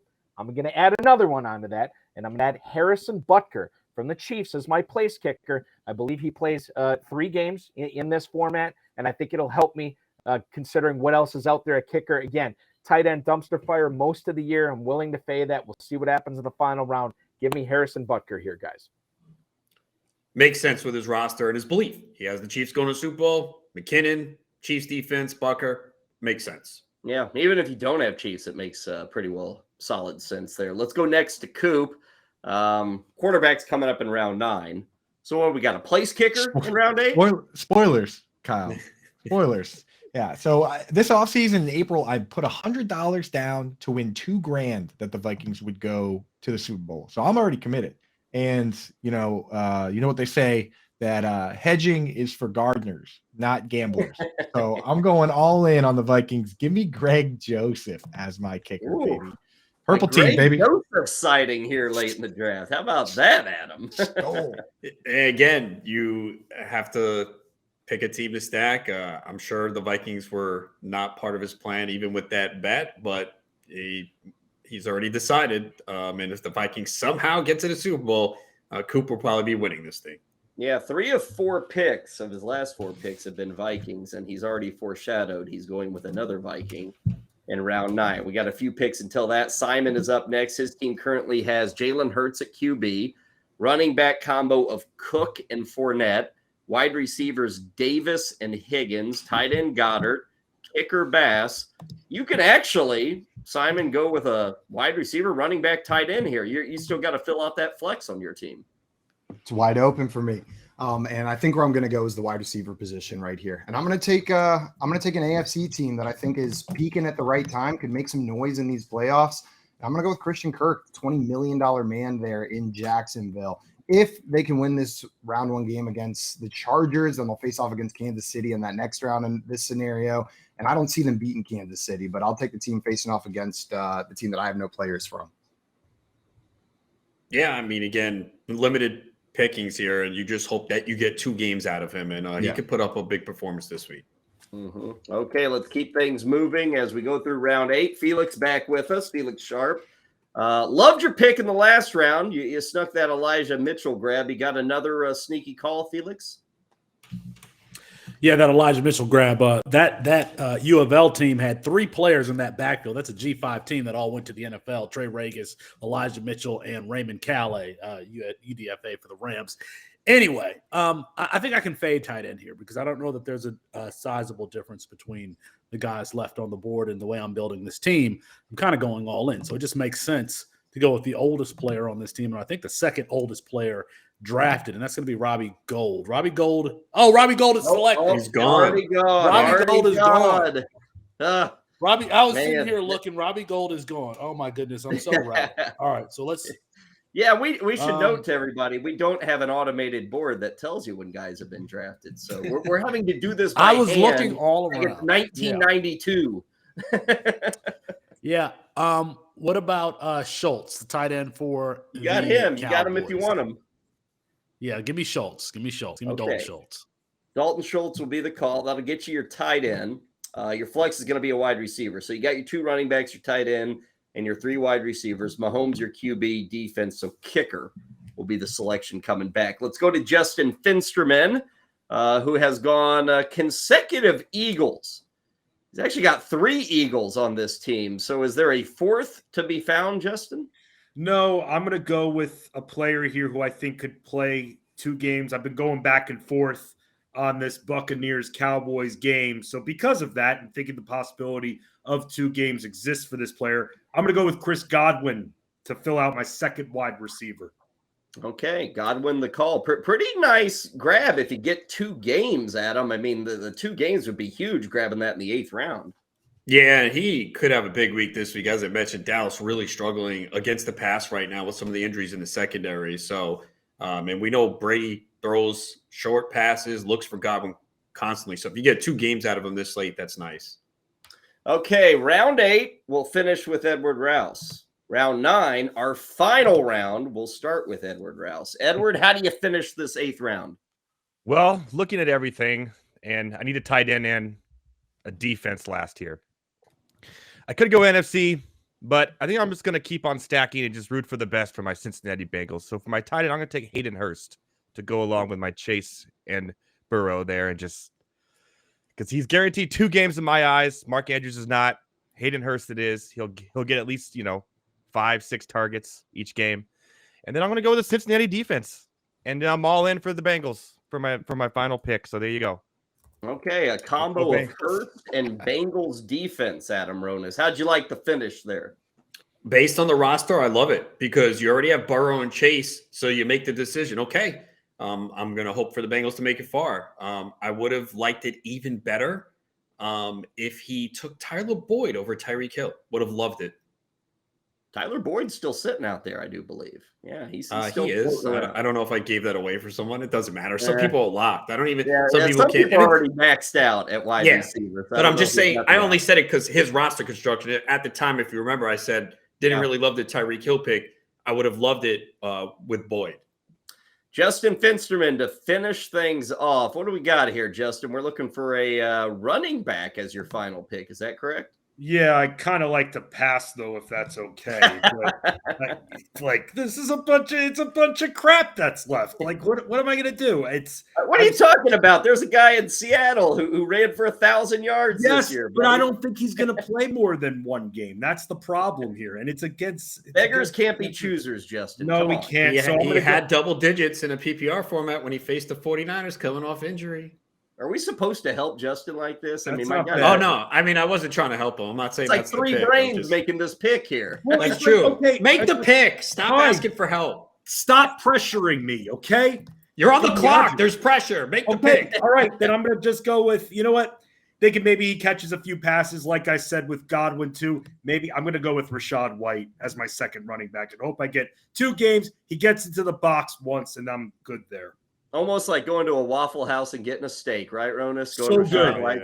So good. And then he has to stick a dagger in my heart and pick a Tampa Bay running back saying they're going to win 2 games. It's not personal, Ronus. It's business. It feels personal. It feels personal.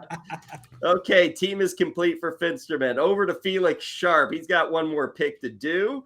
Let's see. I guess it's a kicker, the ever-exciting kicker selection, right, Felix? Well, first of all, we can't shade Waffle House steaks because I had a T-bone double hash brown smothered and covered this morning. So that's my normal Waffle House order with coffee. Yeah, there we go. So you guys are living.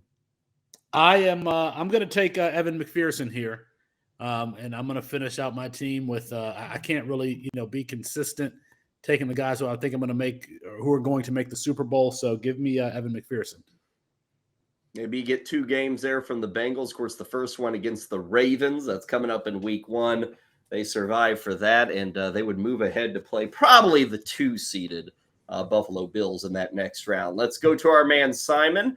Started his draft with Jalen Hurts, followed up with Gabe Davis, Dallas Goedert, T. Higgins, Dalvin Cook, Tyler Bass, Leonard Fournette, and Christian Kirk. So I believe you're looking at a defense here, Simon.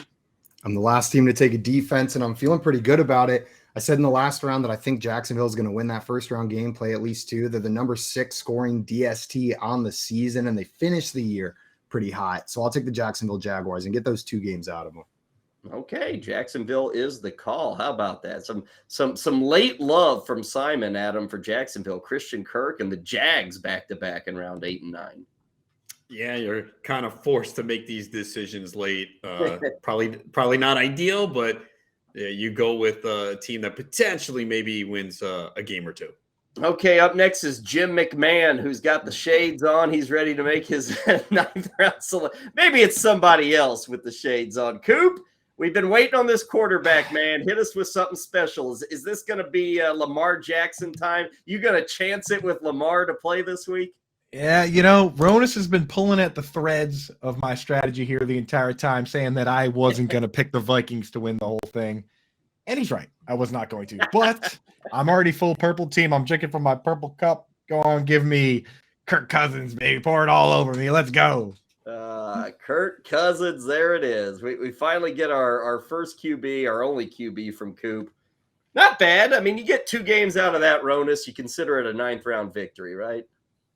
Yeah. I mean, look, 4 Vikings in the last 5 picks. I'm pretty sure that was not the plan going in, but that's how these drafts go. And no one is high on the Vikings, but what if they surprise? What if they surprise? What if they surprise is exactly right. Moving along, 2 more picks to go in our fantasy football playoff draft. Eric Balkman has one of them. Eric, finish off your squad. Your kicker and defense are taken care of. I guess we're looking at tight end is the selection for you. Yeah, and let's not advertise that because my bosses at the FFPC would probably be pretty ticked that I waited to take a tight end here until the last round. I'm going to do something maybe some people might be surprised at. Some people might say, oh, that's the right call. Mark Andrews is still out there, a guy who caught 73 passes this year, and obviously a lot of people drafted him pretty high in fantasy leagues this year. Kind of don't know what's going on with the Ravens. You just talked about Lamar Jackson. So I'm going to go with a guy. I know what his role is on the offense. I know what a breakout campaign that he has had this year, and I'm already invested in the Jaguars with Travis Etienne. So instead of Mark Andrews for my tight end, I'm going to go with Evan Engram. and go with the Jaguars. Go Jags. See if they can pull off the upset at home against the Chargers, and maybe I squeeze 2 games out of my tight end, guys. Okay, we got that pick finished. Now in the spot where at least an NFL team found a guy like Brock Purdy. We'll see if Corey Parsons got something special here. Maybe something, I don't know, maybe something that tastes like Noah Brown. Maybe there's a Michael Gallup selection here. What are we doing, Corey? Well, I guess I guess if we would have went in that direction, all I have left is a place kicker. That person would have been Brett Maher. But don't put Brett down. But don't put Brett down. It's the last pick of the draft, and there is a future Hall of Famer on the board. You know what I'm saying? So anytime you get a chance to add a future Hall of Famer to the team, why not? And I'll go with the foot goat, Justin Tucker. The foot goat indeed, Justin Tucker, who actually managed to finish the regular season as the number 1 place kicker. Late push by JT to get there. So there it is. Is that our lone Raven? I know Eric, I think, went Ingram. Yeah. So is that was our the lone only Raven? Yeah. No Lamar Yeah. Jackson, no Dobbins, no Gus Edwards. Obviously, they have no wide receivers. If we did 50 rounds, they probably wouldn't be drafted. So yeah, that's the only Raven, and I'm surprised. I thought he would go with another Cowboy there. Might as well. And you talk about blowing up a league. If the Ravens, and I'm not predicting this, I think the Bengals actually are in a great spot to win. But if for some reason they don't add him, I mean, it blows everybody's plans up if a team like the Bengals get upset early.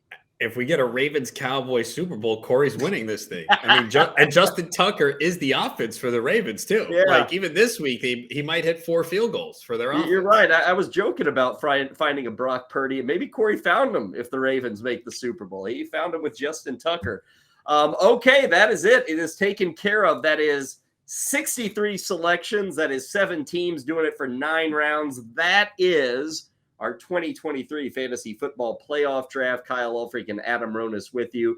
Board is up. We'll be taking a look at it. We'll be giving some final thoughts. We will be planning to talk to a few of our drafters on the other side. Obviously, we got a lot of their takes as we went through the process here, but we're going to do a few more, kind of step back, take a deep breath, and see where we stand. Big thank you to all of our drafters: Edward Rouse, Justin Finsterman, Felix Sharp, Simon and Coop, of course. We had Eric Balkman, Corey Parson. Great group here tonight, and a huge thank you to those guys for giving their time. Now, again, if this kind of got you thinking, got the wheels a-turning about playoff fantasy football, we have a place where you don't even need to create a league. We've already created one for you. You don't even have to worry about setting it up or calling your buddies. Hey, do you want to be? They don't know what they're. No, just go to bettorsports.com right now. Click the banner. Boom. You register. You start building. You can check out the rules. Adam mentioned this.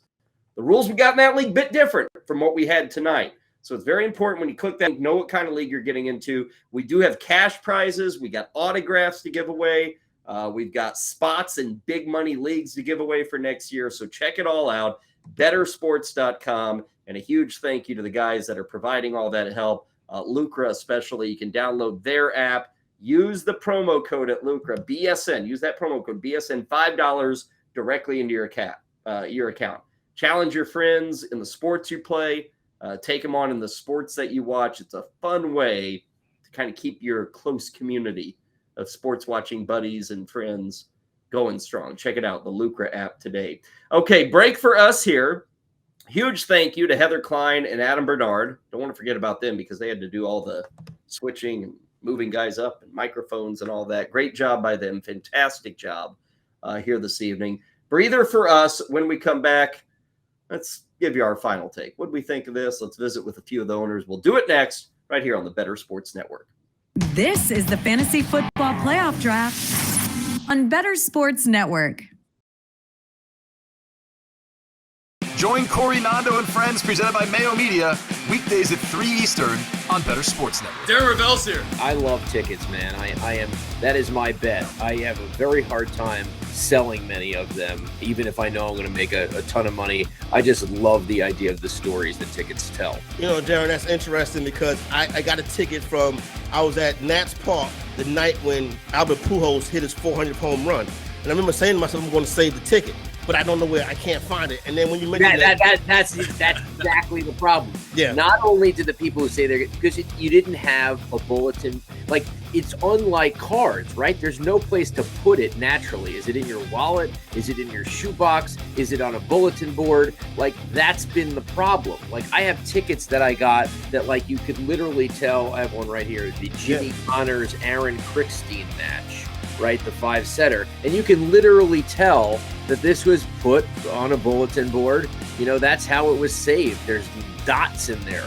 But even the kids outside the ballpark that had the great idea as entrepreneurs to say, I'm going to ask people for $5, will you sell me the ticket? Those guys couldn't even hold on long enough for this market to hit. Like those guys had the foresight and it still didn't work. So that's part of the complexity of tickets, which are so cool. Front Yard Fantasy, weekday mornings at 7 Eastern on Bettor Sports Network. We are joined by a very special guest now. We've got sports radio legend.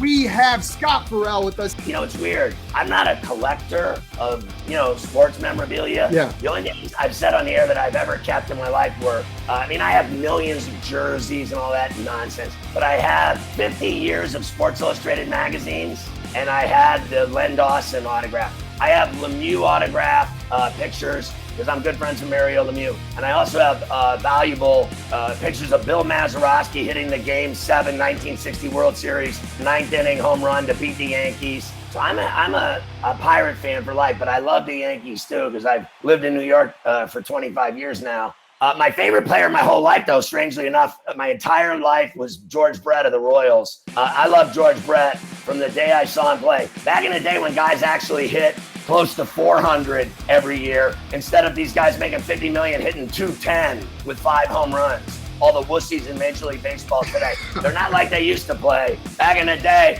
guys like George Brett, Rod Carew, Pete Rose, those guys. I don't know how many 98 mile an hour sliders those boys were seeing back then. Listen, if you hit 300 every year of your career and you're in Cooperstown, I don't want to hear it. Bettor Sports Network is betting, fantasy, collectibles. It's sports talk done better.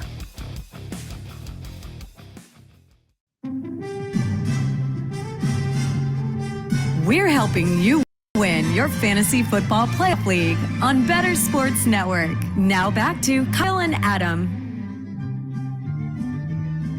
Okay, we welcome you back in.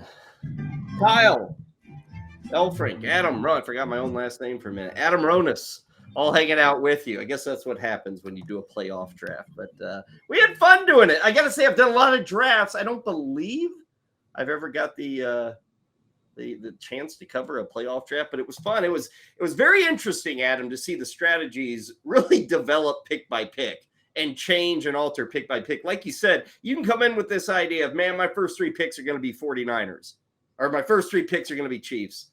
Really difficult to pull that off, isn't it? Yeah, and I've done these playoff drafts before, and you really have to pivot, and you wind up stacking teams that you didn't expect, and we saw it from a couple of the teams late. Going with different teams, but I think that's the way to do it. We see upsets, even though it seems like we're all pretty much in agreement with the teams we think are going to win. We saw a Rams-Bengals Super Bowl last year, right? Yeah. So I don't think many people picked that.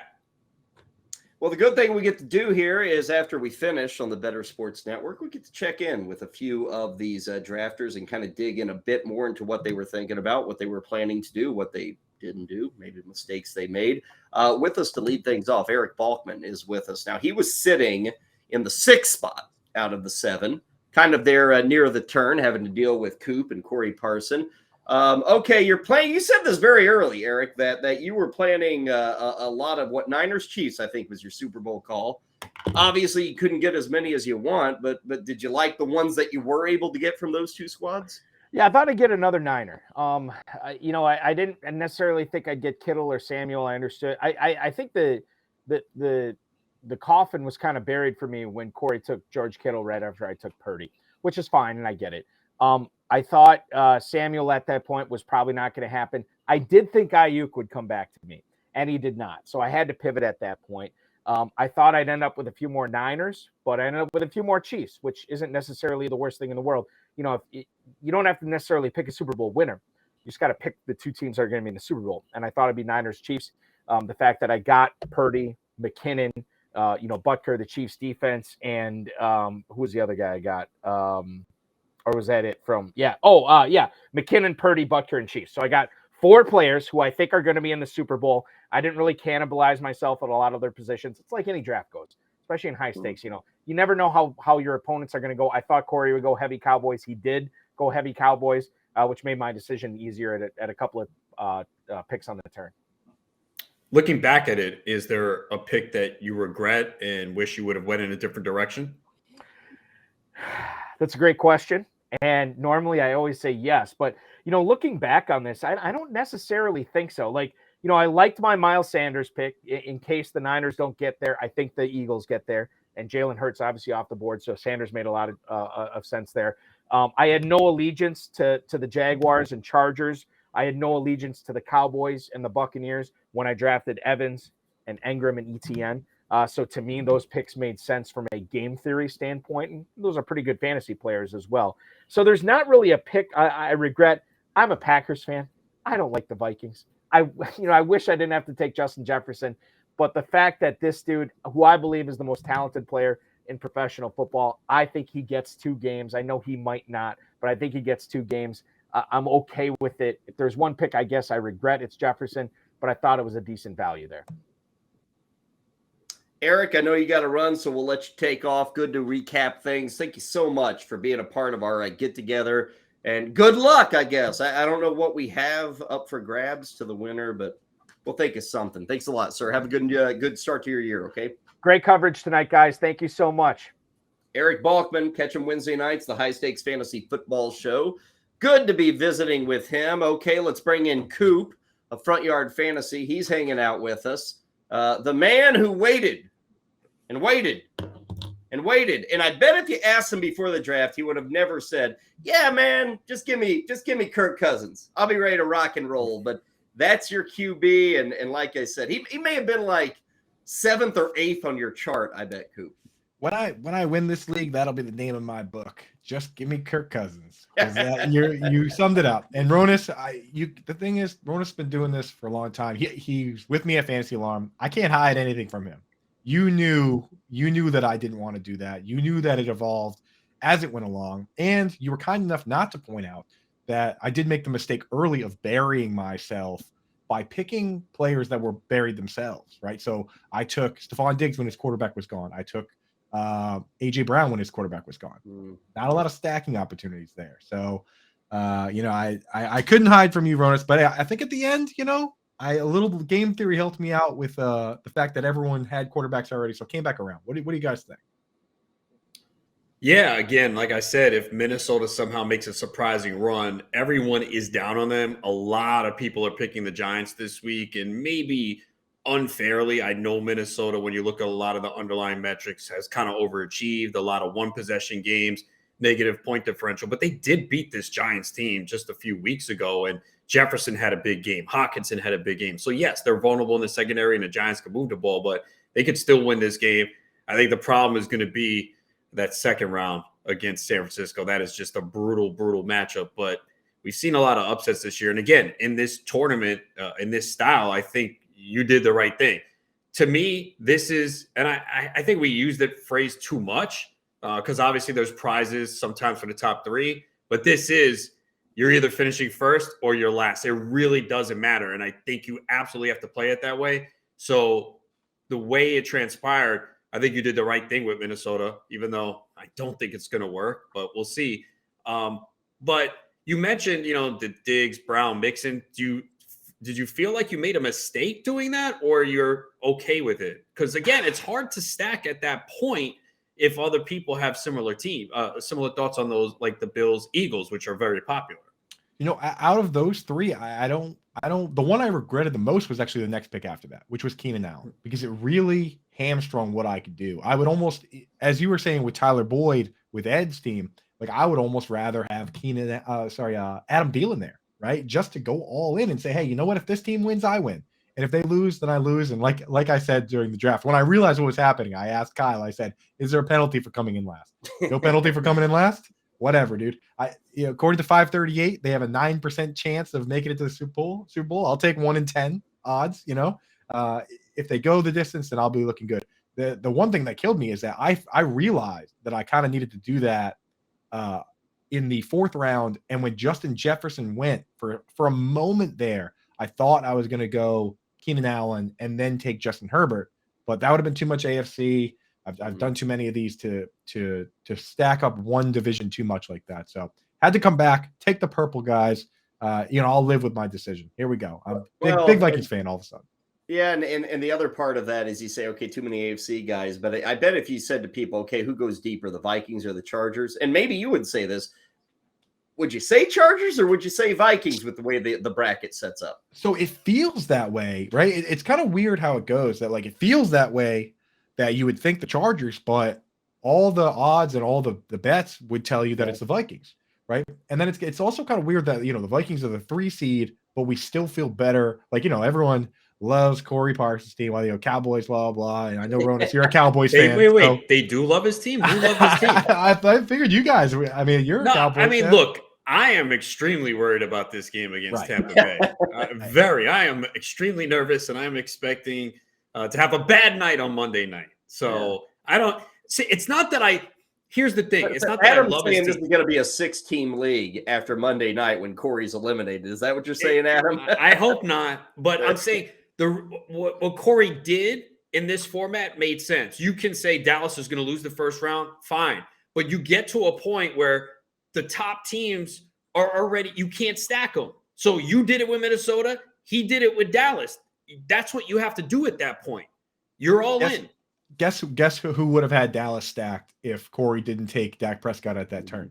You know what I mean? That would have been you. That would have been me on the way back, 100%. Yeah. So I'm with it completely there. And the last thing I'll say, in regards to that matchup, everyone all year, making jokes about the NFC South and saying Tom Brady's washed. But I'll tell you what, when the lights are on and you look across the field and number 12 is over there warming up in a loser goes home game, nobody's going to be making jokes. So it is a scary spot to be in. He's still Tom Brady. Part of our draft here tonight. It's a good one. He was one of 2 representing Front Yard Fantasy. We'll let you run, Cooper. We're going to check in with your partner there, Simon, see what he thought of drafting next to you. But thanks for stopping in afterwards, okay? Good to see him. Coop hanging out with us. Let's go over to Simon now. Now, Simon, you look angry. You look upset. You look frustrated. I think this all goes back to what was that, round 2? Yes. When A.J. Brown was stolen by your man, Coop. You had Jalen Hurts. You got him in round 1. Man, it would have been sweet, sweet music, would it have not, if you'd gotten A.J. Brown in round 2? For those of you maybe new to fantasy, you've never played before, this was your first year, and everything went according to plan in your draft, in your games. What we call this is tilt, and that was a fully tilted pick on Gabriel Davis. The Eagles went out of mind, and I thought 5 touchdowns in the playoffs last year, 4 games that I think he's going to play. I'll grab him here. But you know what? I think it worked out all right because I've got the Bills and Eagles playing in the Super Bowl. Those are my 2 teams. And between those 2 teams, I got Jalen Hurts stacked with his tight end, Dallas Goedert, and then Gabriel Davis, a very high upside, high risk, high reward kind of play, paired with their kicker there in Buffalo. So I'm not too mad about it, but we'll see what that Gabriel Davis pick does to the team. That's the crux of this team, I think. I mean, obviously, I said what I would do. You could disagree, but if you had to do the pick again, would have you taken Devontae Smith there in round 2 to pair with Hurts? Absolutely. This is the first and only time I've ever drafted Gabriel Davis in any format. I would have taken Devonta Smith there. Well, you got him in the right format, playoffs. We exactly know the playoffs. So we're just looking for some of that magic. Yeah. At the end, what's the strategy at the end? Because again, you can't keep stacking teams. The good teams are gone. So what are you trying to find in round 6, 7, 8, and 9? What was the goal then? I'm looking at teams that I think could win a game. Coop and you guys have already laid out the argument for Tampa Bay there. But this Jacksonville team has looked fantastic to end the season. In that last game is what's really given me some confidence that they might be able to make some noise in the playoffs because they didn't win off of Trevor Lawrence like they have been doing. It wasn't Trevor Lawrence going out there and winning that game for him, throwing a bunch of touchdowns over 300 yards. He had an average game. He was fine. It was the defense that stepped up for Jacksonville, pushed them into the playoffs. That defense has looked all right. They've got a peaking young quarterback with a tight end and receiving core that he's really started to gel with. I think Jacksonville could win a game or 2 here. Probably 1 because they'll hit the buzzsaw that are the Chiefs in round 2. Simon, great to have you with us. Appreciate the help here for this 9-round get together. By the way, you got any upsets in the first week of the playoffs? Is there any of these 6 games that you would call an upset for?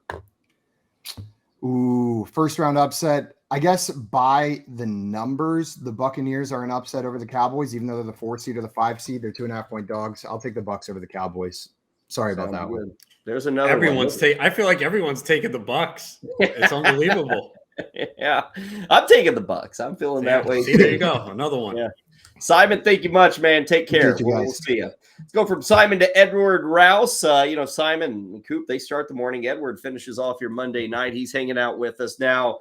Let it be known, Edward, you can probably tell it from his background there. Lifelong Chargers guy, big-time Chargers guy. Where you want more Chargers, or are you realistic about where they stand and what they are this postseason? Well, at my point, when I picked Joe Burrow, I could have easily went Chargers and stacked the Chargers team because no one else really picked any Chargers either, right? But I decided to go Cincinnati is kind of what I did there. And here's why. Kansas City, there's 2 teams that give them fits every time they play. The Chargers, as we mentioned, but Cincinnati also gives Kansas City fits every time they play as well. And I figured no one's on since the Bengals. I'll take them. I'll stack them like I did. And I have no Bills on my team at all. So that's why the Tyreek Hill, he came out today and told the Bills to warm up their hamstrings. And if the Dolphins pull it off, advantage me right now. I could have gone maybe more NFC teams, but I'm 100% convinced the 49ers go to the Super Bowl. So I got my McCaffrey and gold, and then AFC, we'll see how it works out. If it's Cincinnati, I win. So there you go. Going into this draft, did you truly believe that Cincinnati will make the Super Bowl? And it seems they're pretty confident that they're going to beat Buffalo. Why is that? Probably because I had no choice but to stack either the Chargers or Cincinnati at the time. So I'm kind of relying on it. But I mean, Cincinnati, they made the run last year, right? They're a good team. And I know the Bills have all the emotion and everything, and they're also a really good team as well. But when I knew I wouldn't be able to get really anyone on the Bills, I had to go one way. So I'm just kind of hoping that the Bengals do, and they can't. The Bengals can beat any team any week. I don't feel as strong as some of the other, the Ravens or any of that. So I'm kind of all in there, and I just kind of hope that the Bills get knocked out, and then I'm pretty much set. So that's kind of how I built everything. You were in a very pivotal spot in this draft, Edward, with the first pick overall. You have to tell everybody, in effect, who you think's going to win, or at least get to the Super Bowl. And then you open up all these QBs. Now, you said you want 49ers. You, I guess, didn't really think of Purdy, so it was all McCaffrey.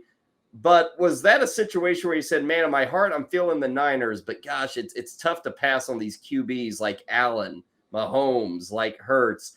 That had to be a tough decision because these other teams, if you say they're getting to the Super Bowl, you're going with one of their quarterbacks. But if you say San Francisco's getting to the Super Bowl, you probably are doing what you did, which is go McCaffrey.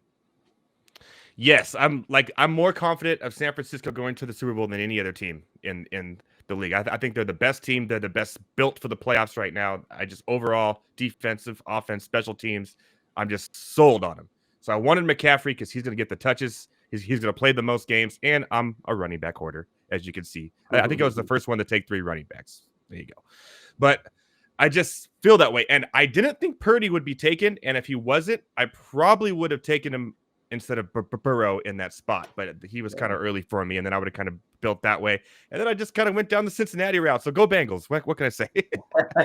A Chargers guy back in the Bengals. That works in a postseason fantasy league. Edward, good stuff, man. Thanks for leading us off tonight. Thanks for helping us on the turns, and thanks for helping us here on the post-draft show, okay? Thank you. See you guys later, gentlemen.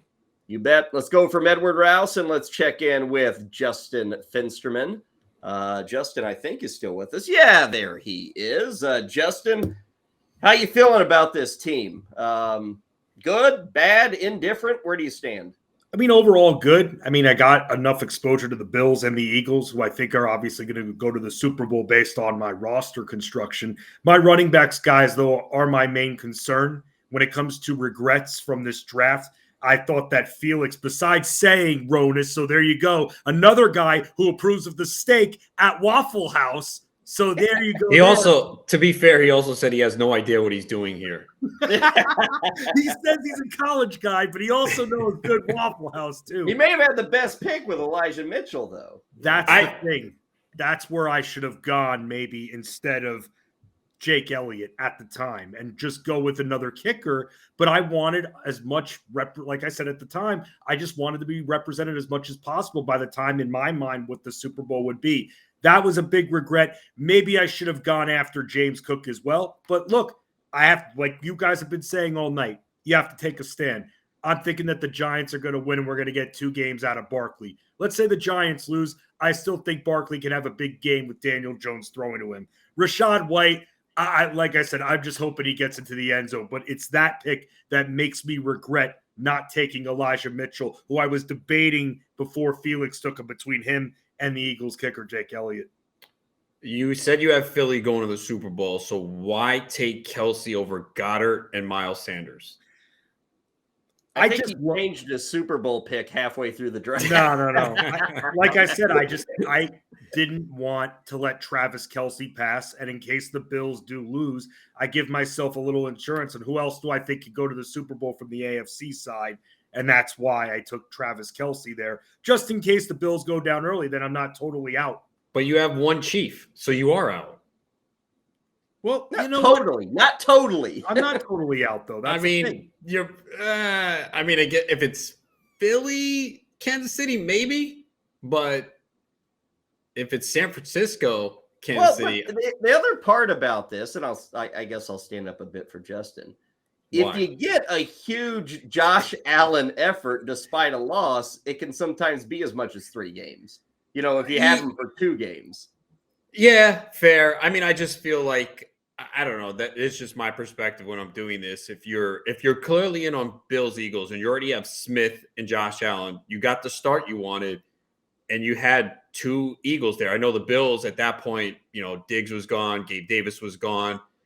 And the running backs, you probably didn't feel well. Singletary was already gone. Yeah, and you could have figured you wait on Cook, but why? I don't. Did you consider Goddard and Sanders instead of Kelsey? I considered Sanders, yes. But then again, I felt that let's just say, because I put a pretty big investment into the Bills, let's just say the Bills lose. I'm thinking that the Chiefs are the other team that are going to go to the Super Bowl here. And I just wanted someone. And if you're going to take someone from this Chiefs squad that could maybe get you from an average player, the production they could give you in 2, he could get it in 1.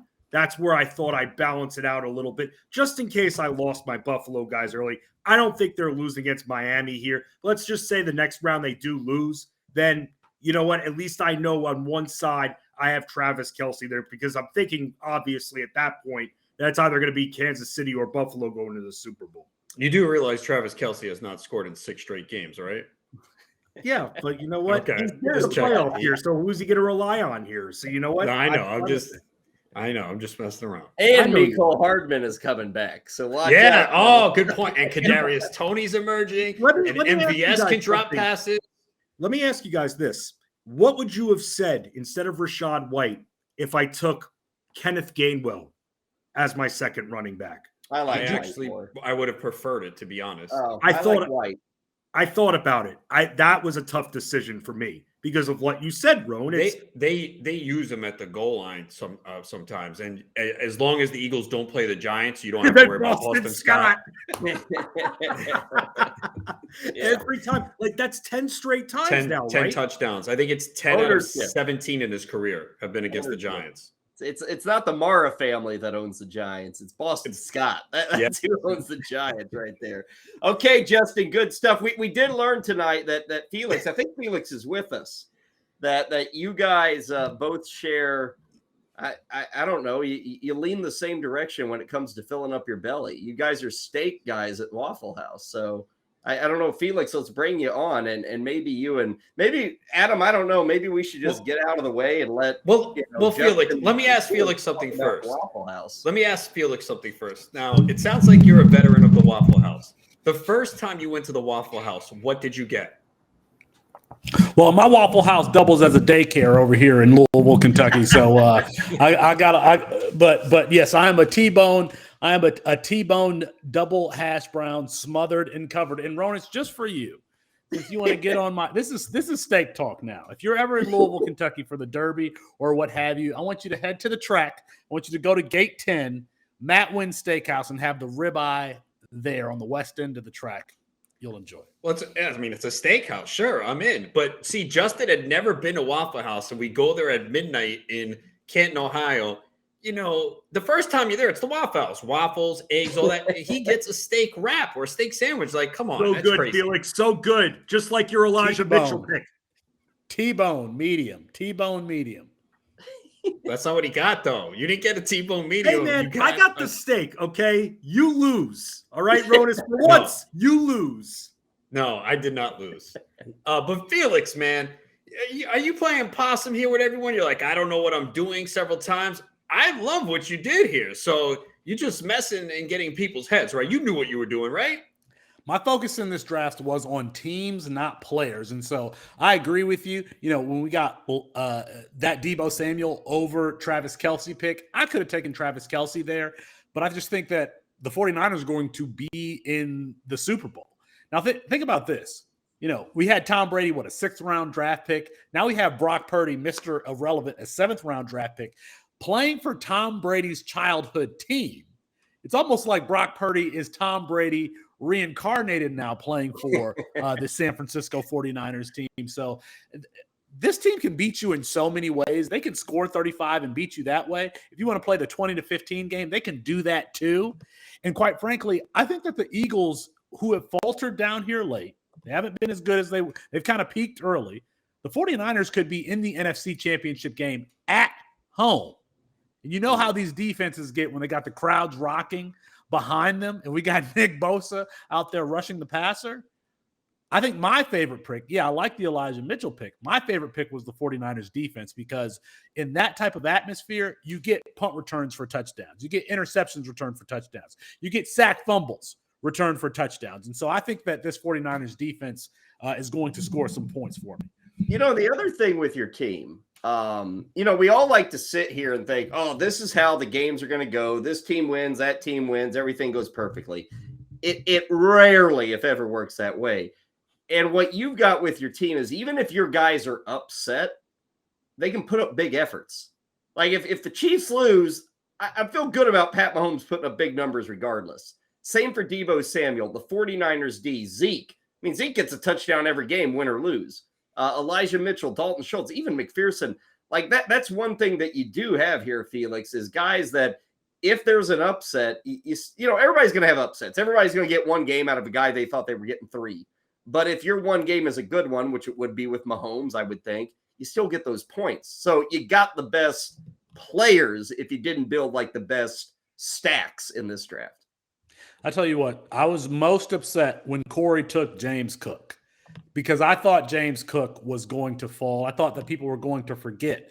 I thought that people were going to remember his first carry of the season. Remember when he had that fumble to open the season? Then we didn't see him. And then they traded for Naheem Hines. So I thought that people were going to forget about James Cook, this guy who is a dual threat, who can catch the ball out of the backfield. If James Cook has more points than Dalvin Cook in this playoff format, I'm not going to be surprised at all whatsoever. And so that's the one I was like, oh, because I had him written down and I thought that I was going to be able to get him. But you know what? This group is really sharp. That's why I need to go back and do what I'm used to. I need to go back to the college game. Yeah. You know, and I know Fency's still here. If I were him, I would have taken Cook over Barkley. If I was in this draft, Cook was on James Cook and Elijah Mitchell were the 2 running backs on my radar if I was in this draft, because I felt like they would have been good values. And again, I have San Fran and Buffalo playing in the Super Bowl. So those are 2 guys I would have wanted if I was in this format. So, Cook did fall a little bit for me, because I would have taken him earlier. Yeah, no, I mean, I agree with you. These guys who have versatility that can beat you in a lot of ways, I think that's what you want. That's exactly why I took Deebo Samuel, because he can line up in the backfield and he can catch the ball out at wide receiver. And James Cook is the same way, just a different position. So that one really, really hurt my heart, because I just thought that I thought that folks were going to forget about Dalvin's brother over there playing in Buffalo. Felix Sharp, Campus to Canton, part of our 7-man draft crew tonight. Felix, thanks for hanging out. Thanks for giving us your thoughts. Good stuff on the draft. It said from Louisville, right? You're from Louisville? Louisville, Kentucky. Okay. Ronas. Matt Wynn Steakhouse, Gate 10, west side of the track, ribeye, medium rare. Okay? Wow. I got it. Now, I have not been to all the reason I double checked that, Felix, is one of the best steaks I've had was in Louisville. Was at, is it Pat's? Kind of an old Pat Steakhouse. I was going to say it has to be. If it's not, it's Pat. We're giving a lot of like free advertising out here. Yeah. Pat's is an institution. Yes, it is. Yeah, I like that. Brownsboro Road. Yeah, that was excellent stuff. Well, if I'm in Louisville again, I'm going to say hi, and I'm going to go to Gate 10. I know that. Yeah. Felix, thank you so much. Have a good night, okay? See you later. Adam, we have reached the finish line. I want to remind everybody, if you missed any portion of what we did tonight, bettorsports.com. You can dial it up on demand. On demand, $2.99 a month. That's a bargain. You can also get every single word from Adam Ronas every day from the playbook. That's on demand. I'm on demand with Lunch Buddy. Everything is on demand. With that subscription, just $2.99 a month. Now, that will run you some money. What won't cost you a single dime is participating in our very own NFL Playoff Challenge. We're doing it at bettorsports.com. Right now, you can get signed up. You can go against Adam, go against me, go against Felix, Justin, whomever you want to take on. Your buddies, get them involved as well. And there are things to win. We're talking money. We're talking autographed helmets, autographed uniforms. We're talking entries into big money leagues for next year in fantasy football. It's a load of things. So check it all out. Bettorsports.com. It is brought to you by Lucra. Download that app and use the code BSN. That is your code BSN, and they'll put $5 in your account to start things off. You can challenge friends in the sports and the games you play, and you can enjoy and watch all the sports that you and your buddies love watching. And at the same time, you go against them. You win some money off them. You have some fun. You put some skin in the game. Check it all out with Lucra. That is an app to download today. And again, use the promo code BSN. Want to thank our producers, Heather Klein, Adam Bernard. Want to thank everybody who helped us out behind the scenes to put this together. Certainly want to thank everyone who viewed it. Want to thank Adam Ronas. Want to thank all of our 7 participants. Adam, whatever playoff setup you choose, it's kind of a fun thing to do. It's the same sport, but a different sport over these next 4 or 5 weeks. Yeah, it's still a lot of fun. And anytime you're watching football, you want to have something invested in it, especially fantasy. It makes it more fun, more stressful too, but it's a lot of fun. So the playoffs are a different beast, as we saw tonight in the different strategies, and always good to look at something new and learn from it. Well, what is life if not full of stress? So it's not going to affect you. It'd just be a fun way. It wouldn't be worth living if it was easy, right? Stress is the everyday, man. You can deal with it. That will do it for us. Again, enjoy the postseason. We will have full coverage each and every day right here on the Bettor Sports Network. We hope you've enjoyed our coverage of this playoff draft. And like I said, if you're interested, head over to bettorsports.com right now. You can join our very own playoff league.